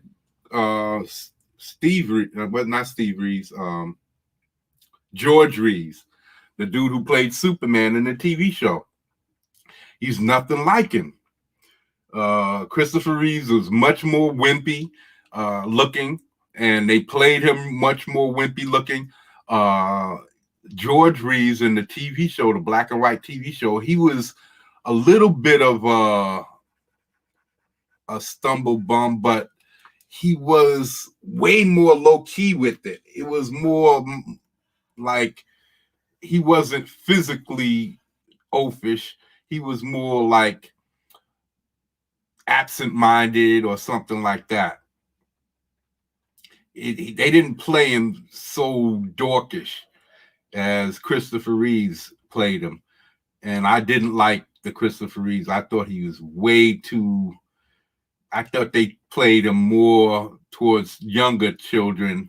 And the George Reeves, though he was playing towards children, he was more like that lumberjack daddy that was coming home from chopping trees, and he'd come home and throw you up on your shoulder, but he wasn't no bitch.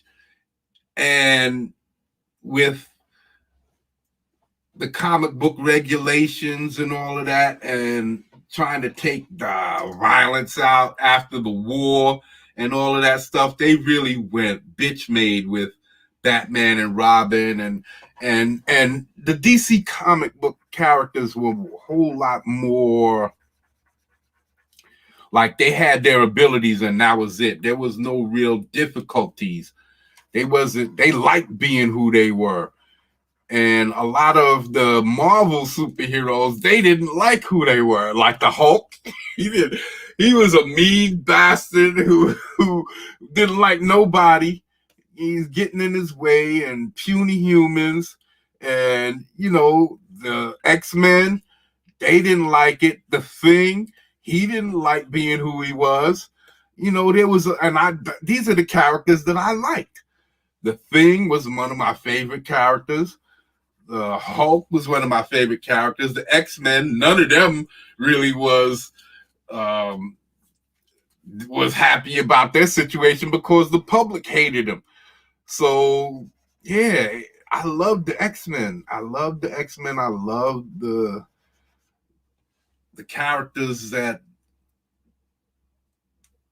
Marvel created. I just like them better. They was more in my era because the DC characters were more from the previous era. DC started like in the 40s or 30s with Batman and Superman. And then Marvel came along in the late 50s and 60s. I think they changed their name to Marvel in the 60s, and then they blew up when they got Captain America and a couple of other characters from the war. And yeah, it was like when they blew up, that was my era. That's when I was born in the 60s and raised basically in the 70s. So the 70s and 80s, that's when I was doing most of my dirt, becoming a man, learning how to do things. And so, yeah, by the time the 80s came along, I was mostly into, I got kicked out of my mother's house. My pops put me out. I was smoking weed, but that was his fault. Tell you the truth, it was because I was hanging out with dudes. My friends who were smoking weed, I wasn't hanging out with them. I was going out and hanging out with a dude. We used to just go, and I used to hang out and watch. We used to play in television and watch football on Sundays, stuff like that. But we snuck in and was drinking homeboy's father's wine.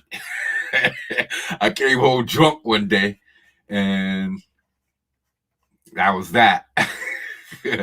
I came home too tipsy, and I couldn't go back to homeboy's house no more. So I had to start hanging out with other people, and everybody else was smoking weed. And I wasn't smoking for a long time. I was hanging out with them, and they didn't know how to roll their blunts. So I was like, I was artistically natured. So I was like, yo, pass that shit here. And I'd roll it for them and pass it to them and watch them act a fool. And then eventually I started getting tired of watching them act a fool and wanted to join in. So this time I was like, yo, I'm rolling it, but I'm lighting it. He's like, oh, okay. Because every time I would be with them, I would drink beer and I would just, watch them acting out, and that would be that. But this time I was like, okay. It was a while before I finally gave in and said, hell with it. And I've been smoking ever since. Just about. I don't see anything wrong with it. It frees me. It feels, well, it doesn't really free me. It doesn't do anything but give you this feeling. But I feel more creative. I feel more focused in my creativity because I can't say that it helped me at all being a better artist. No, but I like being able to create in this. It's like when I watch cartoons and stuff, because I watch cartoon movies and I watch cartoons, and I like being high when I watch certain things, especially fantasy stuff. Um, the Lord of the Rings and all of that. Even when the animated stuff was popular, I would just like to get blasted and watch all of that. Fire and Ice. Oh man, I used to love to watch those movies. It was Fire and Ice because back then I still got the movie now. I bought it on Blu-ray. But now I can watch Princess Mononoke and all of these. They didn't have movies like that back in the days with all that action and blood and violence. So yeah, his body's looking lower half is looking small.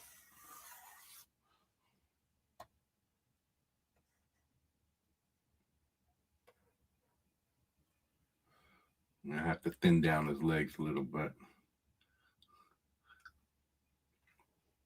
But yeah, so that's basically I didn't my woo Hulk from the 70s way better because it's not CG, but you mean a TV show? I I wish they had the CG because he wasn't big enough for me. He wasn't as massive, even though he was pretty big, and they had a lot of small dudes playing the other parts. Lou Ferrigno was good, but with all of the slow motion and all of the different things in order to pull that show off, they didn't have the special effects in order to pull it off, so they had to use what they had. See, I liked Wonder Woman better because they didn't slow down everything she did. I didn't see why they had to slow down everything the Hulk did but I love the show. I love the show. I used to like watching it. So yeah, old VHS. I was hoping to someday buy the show because I see they got the monsters. Um I have Bewitched. No, not Bewitched. I Dream of Jeannie on DVD. I have a few of those old shows. I got Cannon, the old Private Eye shows, Magnum PI, Hunter, Starsky and Hutch. I got a lot of those old shows on Mannix. Um, I have a lot of those old shows on DVD, and I like watching them because they don't tell the same types of stories anymore. You have Cold War espionage that goes on back then, private detective stuff that you don't see no more. So there's a lot of different types of, and basically, private detectives are kind of like superheroes. They work on their own, maybe in conjunction with police, but they mostly work on their own and they get in trouble on their own and they got to solve their own problems. A cop can always call for backup, but superheroes, they're usually on their own. So unless you got a group, and that's why Mike is going to start off. It's going to have a lot of dudes. That's why I needed to start off because I have all of these characters. So I needed to be able to start off with a lot of characters at first. I just couldn't do one. And Dan Frager said, "Yo, start small. Don't go too big." But like I've been doing this for a while. I got other stories like my Stone God story, my Twin Assassins, but that's not. Those wasn't typical superhero stories. Those are like futuristic stuff based on Blade Runner, with Harrison Ford, Soldier with Kurt Russell, stories like that. And then La Femme Nikita 24. I put all of those together to create this futuristic twin assassin story with a lot of stuff in it. I think that would make a great movie. And then my Stone God story is more like Lord of the Rings, but you got to think animated. Back in the day, there was no live action movie. It was the animated stuff, and I didn't like reading, so I wasn't going to read nobody's books. So I was all about the animated movies that came out late 70s, I think. No, it might have been early 70s, early to mid 70s. There was the shows that they put on TV. There was the Hobbit and the Return of the King they put on TV, but those are for children. The Lord of the Rings, the middle movie, came out in the movie theater, and we went and saw it for like 70 cents, 79 cents or something like that. I went back there and saw it several times. It was great.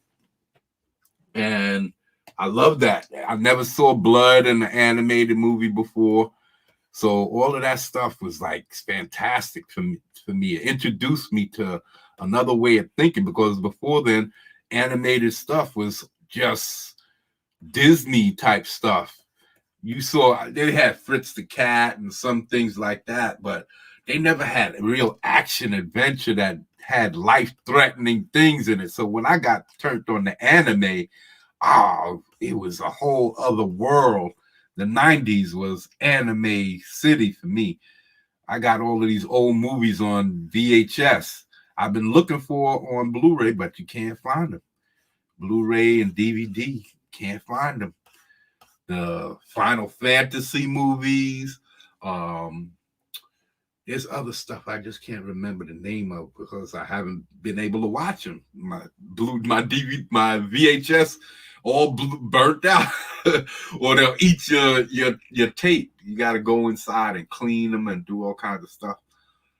I was supposed to transfer all of that stuff from Blu-ray to DVD, but my DVD recorders, I have to get those repaired. So, yeah.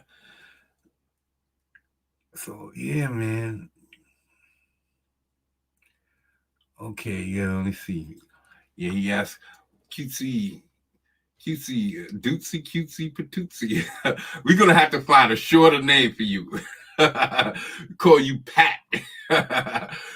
Okay, cutie, patootsy. Okay. My brother used to collect Marvel action figures rather than DC figures. Okay. Did I have? Yeah, I had Spider-Man. That's all I had. Did I have Thor? I have the Hulk. I think I showed a mini Hulk back in the day. I didn't have too many superhero. Definitely never had Batman or none of that stuff. And this is another one he asked about the 70s, the Hulk. Yeah, I drew. I'm gonna be putting up I had a contest with my brother. He drew the Hulk. He drew the Hulk from the cover of the Hulk Smasher. It was a Hulk comic book, and it was the Hulk versus the Hulk Smasher. And he copied the cover, and my brother was pretty good back then. And I was he's in teens, and I was about 11. Yeah, he was about 16, 15, 16. I was about 9, 10, 11. Somewhere around there. I think it could have been 8, 9, or 10, but somewhere around there, because I wasn't in high school and I was drawing on construction paper. That's how I know I wasn't in high school, because by high school I was drawing on white typing paper. And I loved construction paper back then because of the texture. And you put your pencil tip on there and you're drawing, you could feel all that texture of the construction paper. But over the years, they get really brittle. The construction paper is brittle. It breaks up now. And I'm surprised. Oh, man. We got a phone call. And it's probably nobody, too. Call from Gertis Slazla. Yeah, we're going to... Call from Gertis Slazla. Shut the hell up. Okay, we just hung up on that. Somebody who got the wrong number. And so anyway, yeah, I was supposed to transfer. I know I just lost track of my train of thought because of that. But yeah, Yeah, I totally lost track of the train of thought. I'm gonna have to shut off the ringer on the phone for when I'm live streaming. But yeah, the competition between my brother. He was drawing the Hulk and the Hulk Smasher, and I drew the Bill Bixby drawing, and I found the drawing. I actually found the drawing. So it's in pencil and color pencil. So I liked Bill Bixby back then too, but I didn't like, just like with the $6 Million Man, I liked the $6 Million Man. I had the toy, but I hated the show because of the slow motion. All of that. I hated that. I hated all of that slow motion, and that's all that was back in it. I see people talking about how they love Tenet, the movie with Denzel Washington's son. I don't like it. I just got finished watching it. I didn't like it. They did that backwards stuff back in the days. It doesn't work. It does not work. People said that they liked it. I thought it was stupid as hell. People running backwards and forwards because somebody sent stuff backwards from the future. I thought that was stupid, man. Don't ever do that again. But let's see what we got here. Let's move this out the way so that y'all can see what I'm doing. And well, it's just Pat right now. It's just Pat, but hopefully other people will tune in and watch on the replay. And we're going to build this up because we're going to come back tomorrow morning and do the same thing, but we're going to do the same thing with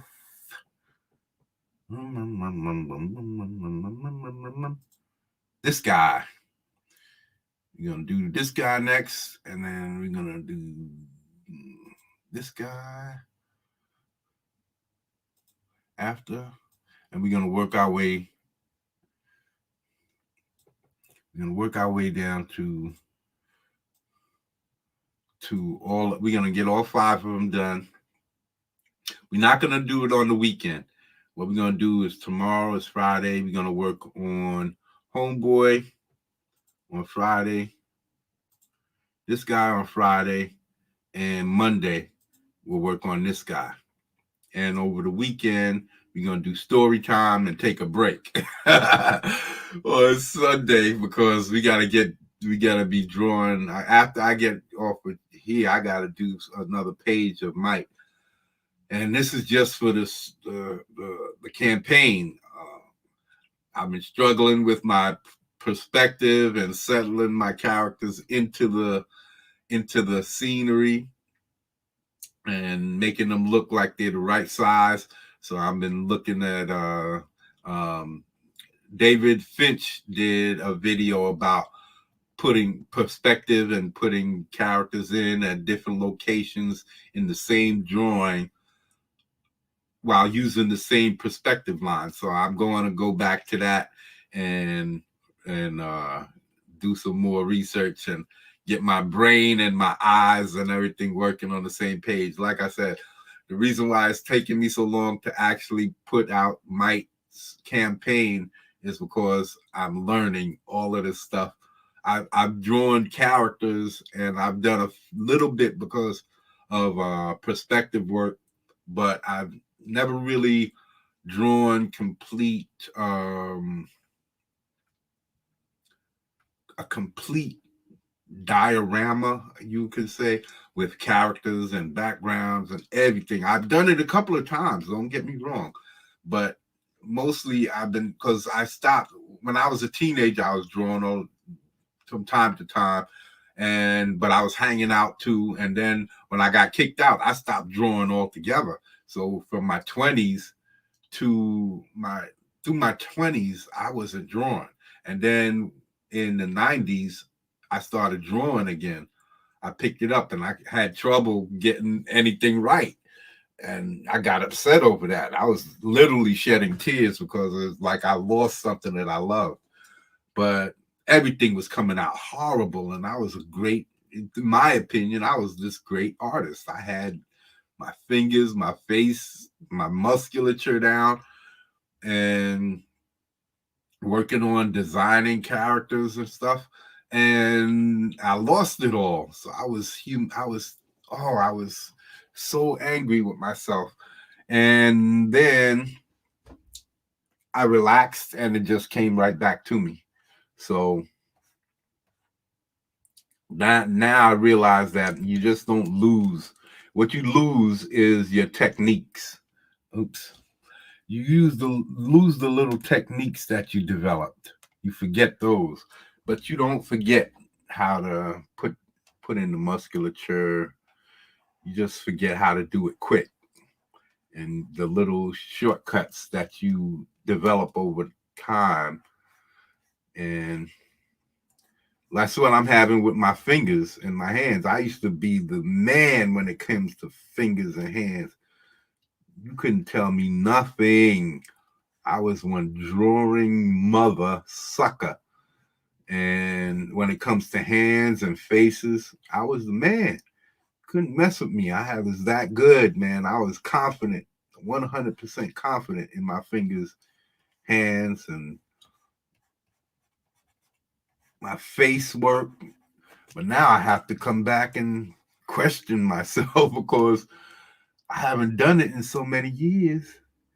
And now they give me problems because of all of the shortcuts that I taught myself over all those years ago. I forgot. And that just doesn't come back to you. You really have to redevelop those shortcuts again. It comes back faster than learning it from scratch, of course, but it takes time. You have to draw. You have to draw. And then all of a sudden, oh, yeah, I remember that. Oh, yeah. Oh, yeah, that's right. That's how I did that. That's right. That's how it goes. Because I used to be able to draw the hands. I used to just do lines like this, and I would know what I had to do. I know I would do stuff like this, and I would know that's it. And I would have the hand there. I would know that that's what I had. Then I would just come in and throw in the lines, and it would be there. But now I'm struggling. I'm struggling now. So, yeah. Yeah, you can see with this hand, this looks like he's got arthritis. He's too thick. His fingers need to be thinner because he's a small dude. So he's got to have skinnier fingers. And that'll allow you to see the stuff behind the palm of his hand, the heel of his hand. So, yeah. You're going to watch me struggle a little bit, but that's a good thing. If y'all are artists out there, you can see somebody struggle and not give up, because I'm definitely putting this out. This is my first chance at being able to be the artist that I've always wanted to be. So Might is definitely going to drop. Might take me a while to get it out, but it's definitely going to drop because I'm telling you, y'all are going to love these characters. I think you're going to love the stories that I'm building. Oh man, that's looking terrible. We're going to work this out. We're going to work it out. We're going to work it out. We're going to work it out. Going to work it out. So we're going to work it out. Got to get rid of that. It's disrupting my stilo. Oh, bye-bye. Oh, bye-bye. Stupid fat habit. It ruins it. Yeah, that's my natural nature. I'm a funny type of dude. I like to laugh, have fun. So I was a class clown. I was a clown when I was hanging out doing my dirt.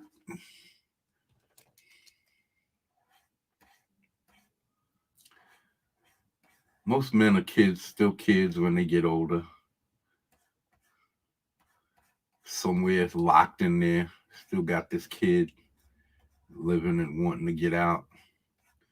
Be that kid he was back in the days when I was young. I'm not a kid anymore, but some days I sit and wish I was a kid again.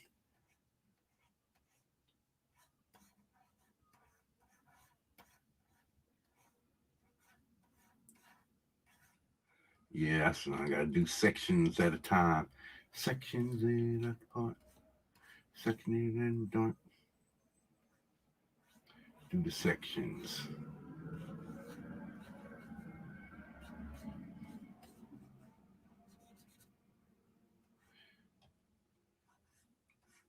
I've seen some guys they gotta learn, they gotta practice, learn how to turn fingers and hands.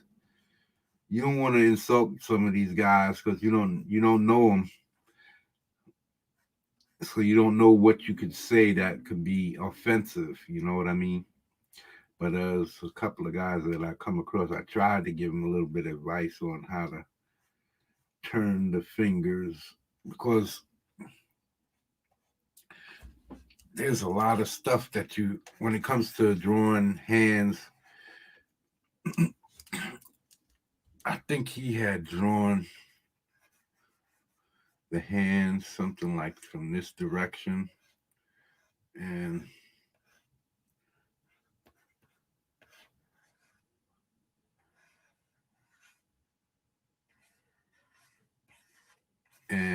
he didn't turn the fingers right. He didn't turn the hand right.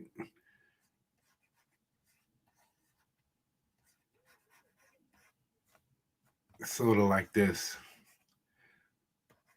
I don't remember the position. I'll have to find.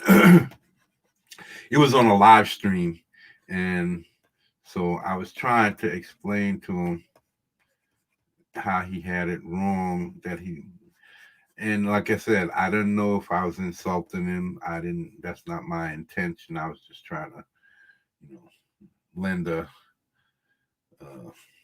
Because the dude is good. He's getting better. You can see that he's got technique. He practices. He practices inking a lot. He does more than me.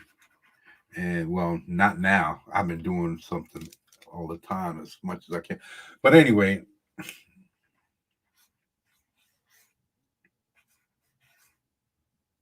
yeah, wasting time.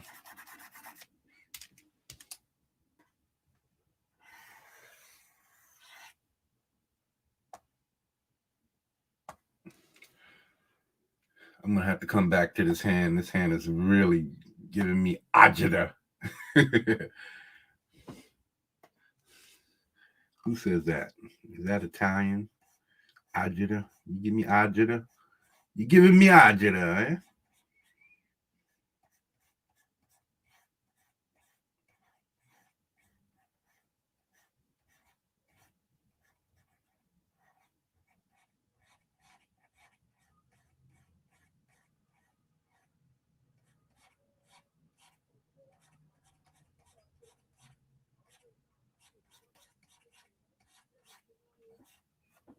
See, all of that's wrong. All of this is wrong. I'm gonna have to come back and revisit this hand and this elbow.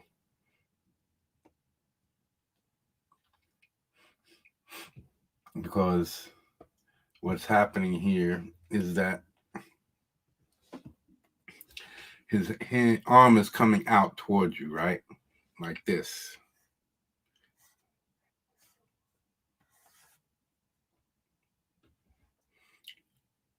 But it's a little bit more to the side. The arm is coming out.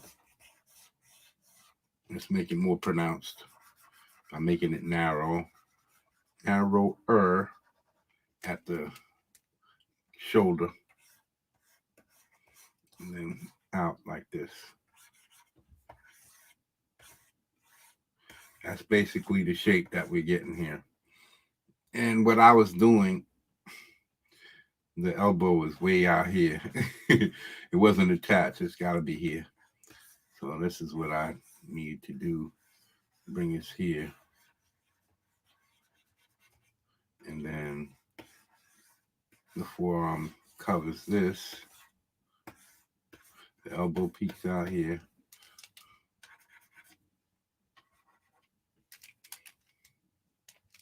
This goes away. But the elbow has to the forearm muscle kind of covers the elbow. You can have it come in here like this because some of the lines are going to come up here like that. And even with some angles, you can put the elbow, a little bit of elbow right there. Well, the joint, not the elbow itself, the elbow point. You're going to put that down here, but that's like the joint, the side over here. See this? See this part right out here? Not really that far out. But you can see this little part right here.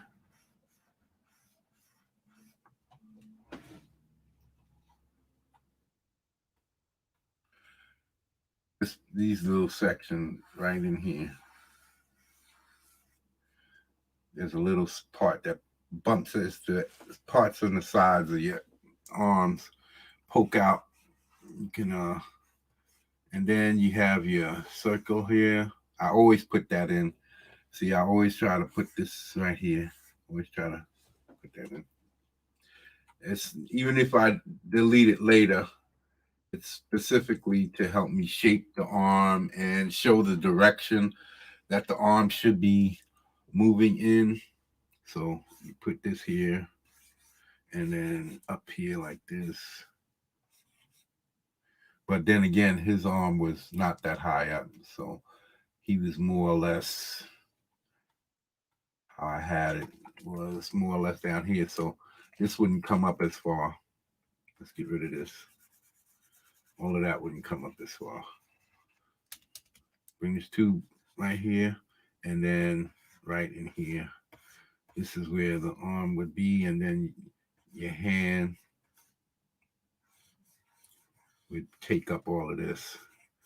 Your palm, well, the back of your hand would be here. Then your knuckles here. I should have lightened this up some. It's too dark. Then let me see what I'm doing here. Okay. Let me get rid of this. Even though you're gonna want that to show. So it's like heart shape. Because this line that comes down here, right in here, right?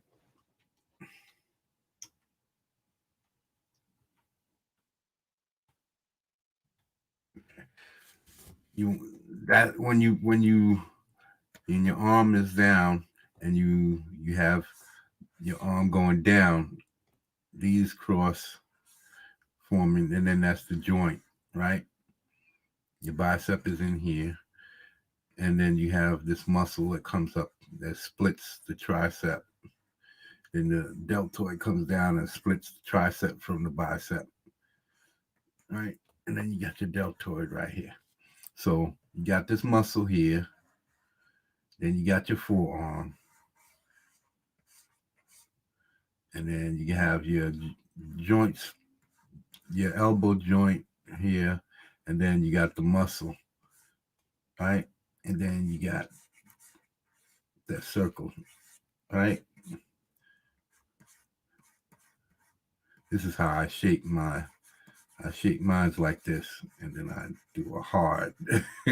That's how I like to do mine. See, even with this, I'm going to come later and do a harder line. I like the way that looks. That's how I'm eventually going to do with that. Okay. That's what same thing you do with the calf. You can see that's the same thing you do with the calf muscle. If you don't see this up here and just look at this lower half, that could be a calf muscle. That could be the calf right into the leg, and that's the heel of the foot, the ankle, heel of the foot, and this is the Achilles tendon, and that's the foot.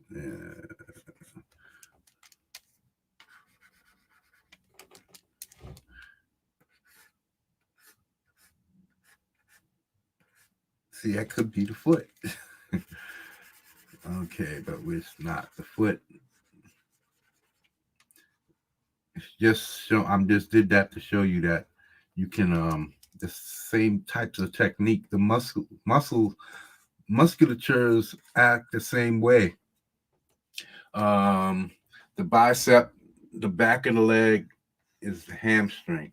Bicep is the hamstring, right? And yeah, this is the back of the knee, and then your quadricep comes over the top over here.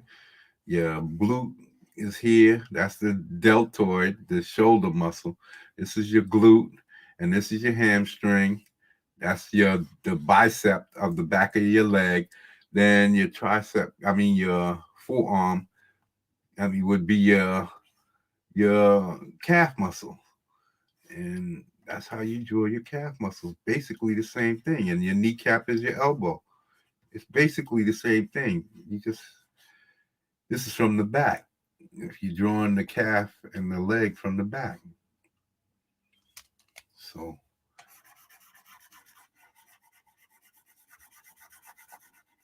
these are all things as smart as good to know, because it keeps you up on your anatomy. Is different parts of the musculature repeat themselves, and as long as you know that, it makes everything a lot easier.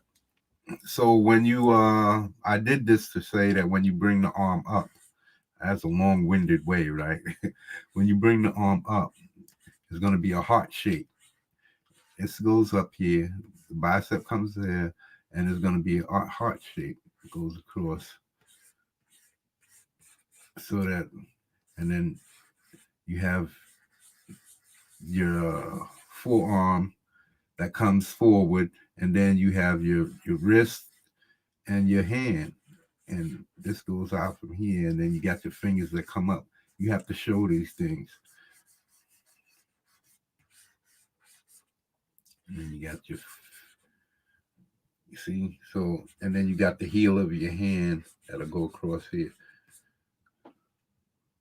I drew them too dark.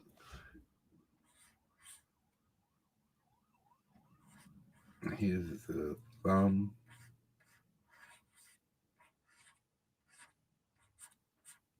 Here's the palm of your hand, right? And then here's leading up to your fingers. And then you could draw fingers. Here's your knuckle.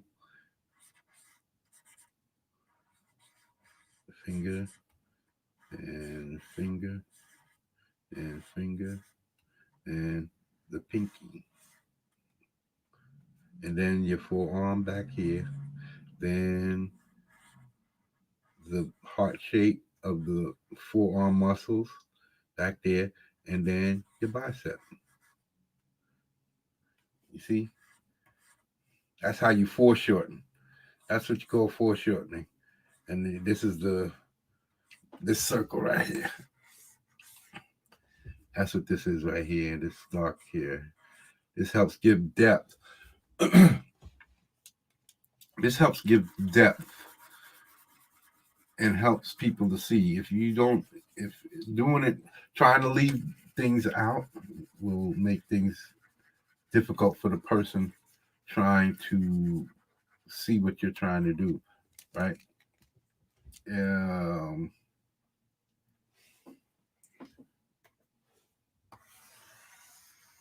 It's like putting in the landscape. Nope.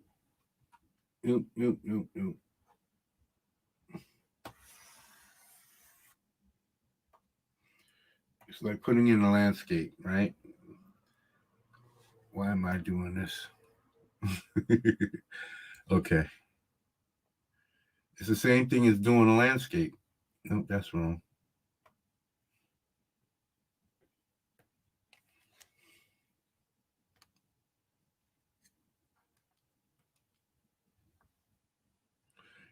It's the same thing as doing a landscape, right? Here, let's do it. Let's do a landscape. Let's do a landscape.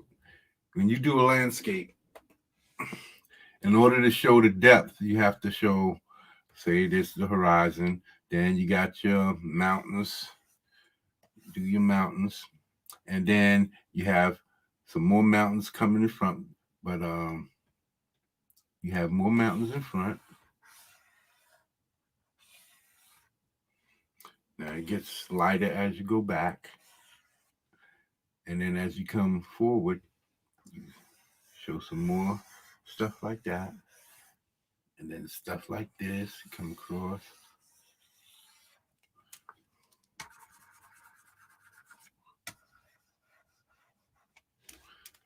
And this is how you show depth. It's the same thing with an arm. When you foreshortening,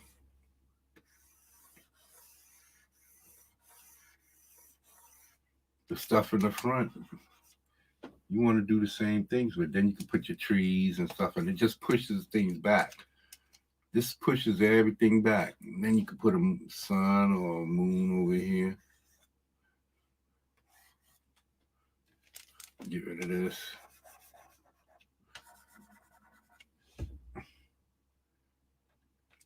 And as you lighten it, as it goes back, if like these, you make them darker as you come forward.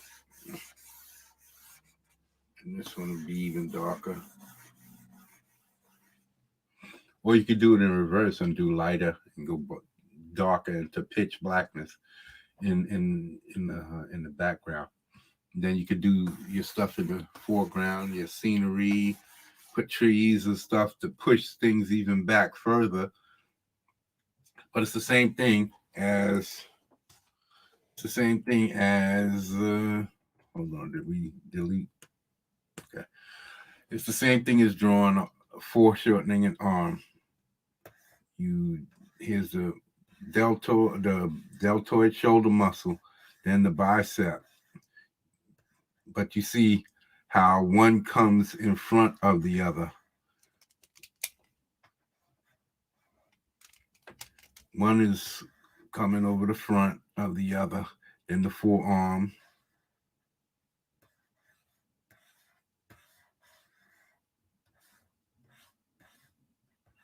So you can leave this here just to show the bicep. That's where the bicep. See, when you draw a bicep, I always go like that to show the direction that and this is the tricep, deltoid, and then the forearm. Here's the forearm muscle, and then the forearm itself. This is the muscle that comes down between the tricep and the bicep, goes up between the tricep and the bicep, and you can even split because it's a bicep, remember? So, and then from here, you show that elbow and then the forearm. You can go down in here like this and come down like that. This way. So,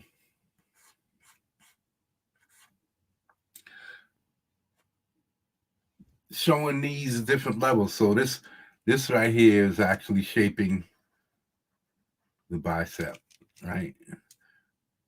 You can show this is the top. This is the bicep on the top.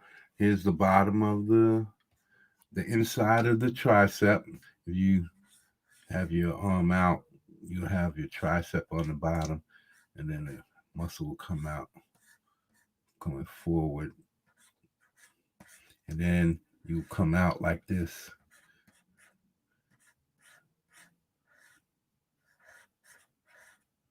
And this is how you kind of develop. And then your elbow, then the forearm. You see? If you keep these different planes, you can't go wrong. The elbow, what happened? Okay. The elbow, you see, it's just, what the happened? Oh, I changed the color. I changed the color by accident, people. My finger I try to touch my finger on the surface of the tablet thingy, and it kind of double tapped or hit the sample button, the color eyedropper, and automatically changed my thing to white instead of black. So I'm drawing with messed up colors. Okay. But this is how you keep those planes proper. If you always keep things the those planes right, cross in the front, just like the horizon in the background, and you make sure things come in front, and this one comes in front, and then that one comes in front of that one. That's how you push things back, by overlapping these things. You push that one in the back, further back, and then you put like mist in here that'll separate them even more. You put mist, break up with all this stuff, make it lighter in between, but you don't do it so that you can't see the crisscross. You can't see the overlap. Is once you lose the overlap, you lose your depth. So always make sure that when you're doing the overlays, as far as backgrounds, you and you put those mist in, or you fade it. Don't do it too much. And then here's the wrist area connected to the forearm, and then here's the wrist. But that's how you foreshorten. And then you'd have the palm of your hand, and the palm of your hand, and then this will be your thumb up here, and you have the top part of your hand, and then the fingers. That's when you go out here like this.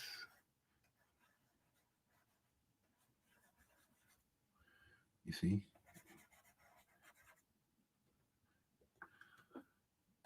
That's basically, you want to try. The tricky part is keeping. The tricky part is getting bigger as you get closer to you, like the hand. See how big and thick his whole arm is? Well, the hand should be bigger because it's coming at you.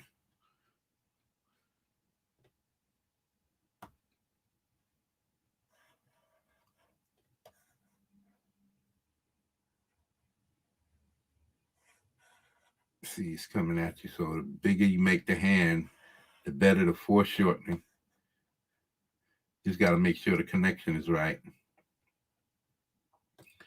Now you'll see the difference. Now just make sure to get rid of this.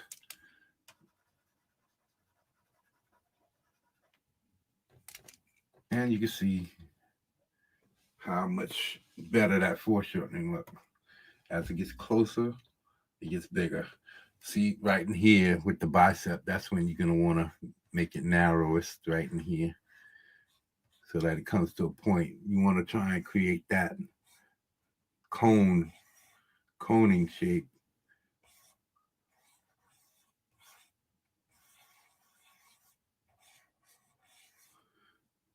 And then you add the extra muscles. You fine tune the shapes. And remember, this comes down, and then you add on, and then you add on, and then you add on. That's all it is.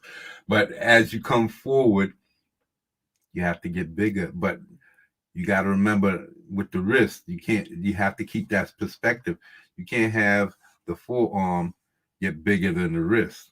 So what you got to do is have it get narrow right in here, and then have this come out sort of slightly to get bigger. You see, you can't go too far. And the good thing about it is that you don't have to, because as you come more direct from long from this way, as you become more this way, all of this shortens. So you might not even see all of this behind here because all of this gets shorter until you're looking right down the barrel. And I don't like drawing right down the barrel of the gun. I hate when I see people draw and they have the arm all the way like this, and then he got the fist, and you really hardly can see the hand. I mean the arm, and then you got the shoulder and the face right here. There's times to see that when you're flying and you're looking right at him. There's times to see that, but I really don't like drawing down that barrel of the gun because I like some kind of, even if it's just a little bit, I like it just off, just a little bit, because then I can see the depth, the length. I can see the length of the arm from here to here. But here, you can't see that depth. It's hard to see it. You have to really be careful with showing these little bumps along the way and letting it be seen. And it can get really hectic really fast. So, yeah, that's just my little. Let's see. We're going to definitely come back in here and we're going to do some more tomorrow. Let me see how much time we got left. We're going to work more on this. We got to put up some videos and get working back on Mike because I got to get this campaign up. I see John Malin is doing a Comicsgate Presents, and I can't get down on it because I don't have an already active campaign. I know he's going to do some pre-launches at some point, but I can't really wait for that. I got to get my stuff finished so that I can get involved with that. I really do. I can't keep missing out on these. I just want my campaign up and started so that I can get to focusing on the campaigning part and then move on to just so then I can talk more. I feel free. It's hard to keeping so much stuff secret, and especially stuff that I want to come out for the campaign. But I don't want to bring it out now. People are going to have to wait for the campaign so that I can go on. If I can get on people's live streams, then I'll be telling a lot of story development and stuff specifically that I'm writing for each character for Mike. So we're going to, let's see how much time we have left.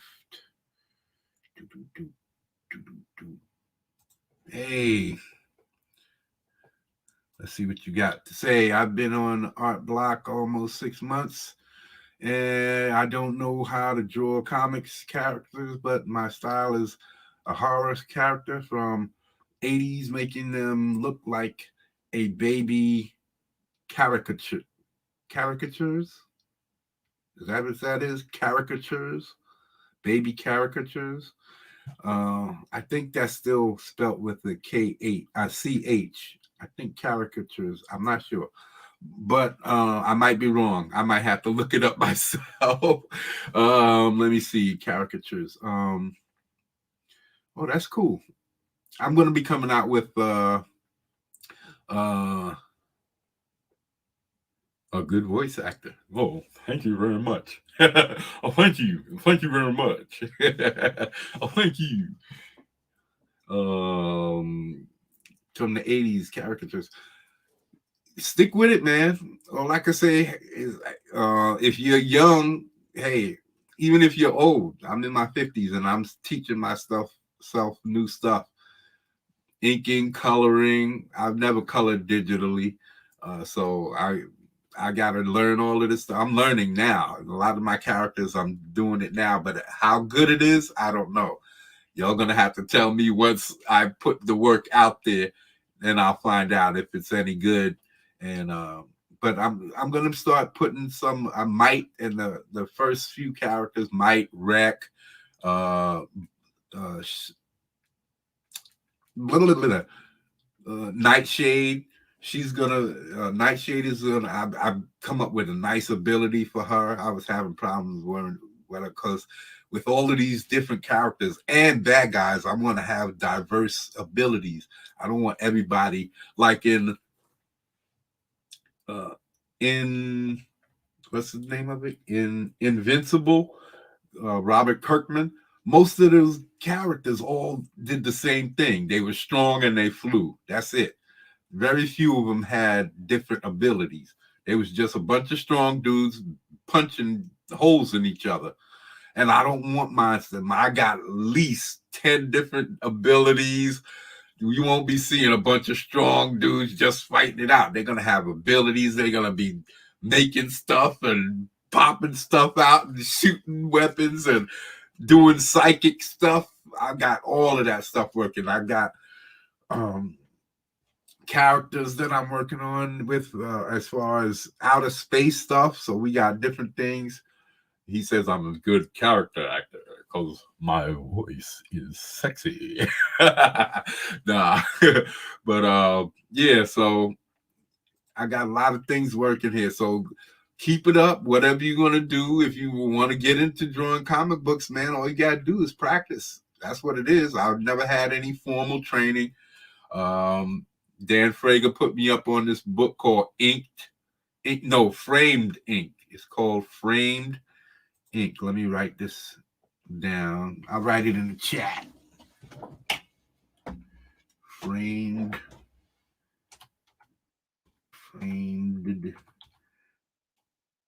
ink. And that basically teaches you how to ink, how to basically do your panel work, how to do sequentials and panel work, and how not to make everything the same size, how to differentiate panels, you know, the subject matter in the panel, how not to keep making everything consecutive looking. Like you don't want everybody on one page, you don't want everybody the same size. You want to make one panel with people smaller, one people with mid-size, one people with far away or close up where they just seeing like their eyes and their nose or something like that. You want to have it different. So this teaches you all about the inking and using contrast and light and dark and all of that, so that the light stuff pops up off with the black backgrounds, how to find your spot your inks, all of that type of stuff. But it's mostly about like framing your pictures. You see people in the movie business back in the days used to put up their fingers and like goalposts and look through to see. Well, that's how they would find their picture. It blocks out everything else around, and so that they can just frame their picture. That's what this book teaches you. It teaches you how to frame your characters, frame your scenes, and each panel. So that's good to learn if you want to learn how to draw comics. I'm going to start doing some panel work on here. Y'all got to see some of that stuff too. But I want to get I don't want to show anything from the book. So I'm going to be doing panel work on maybe Saturday during story time. If not this Saturday, the next Saturday, because I'm just starting back up story time. So I gotta do some story, and maybe the following week I'll do panel work for the Bound Tea Hunters. The Bound Tea Hunters. They're bound to stop this terrorist threat that basically they set up. They were anti-terrorist team going after a group of terrorists who are creating this degenerative formula to degenerate people into animalistic brutes. And the team got in there, they was fighting it out, and they took over the place, and they decided to destroy it because they didn't want American or their government, whoever they were working for, they didn't want, because I don't know if I want them to be either a corporate interest or American based, some kind of lettered organization like the CIA, the NSA, or something like that, OSI, whatever. So they could be some secret organization who was going out there, and they didn't want their organization to get it or the terrorists. So they decided to destroy it. But what they did is unleash this toxin around the countryside and changing the terrorists who was fleeing themselves and people around the countryside. They exposed them to this chemical or this formula, which started degenerating all of them into these brutish beasts. And they have to find a way to keep themselves from becoming full brutes, them and the terrorists, all while trying to help the people who are innocent and finding the terrorists and stopping them from perfecting the formula, turning into full brutes. And they're trying to stop from turning into full brutes themselves. And the dilemma is either try to find a cure or become brutes permanently, or well, that's it. Become brutes permanently or find a cure. Yeah, there's a third, because if they don't catch the guys by the time that happens, they're going to become permanent brutes. Or stabilize it. Learn to stabilize it so that they're not becoming mindless brutes who's just savagely running around tearing up stuff. So they need to stabilize it so that they can either become permanent brutes and stay that way, or they need to cure or become savage brutes. So or they fail and become savage brutes. So that's what that's all about.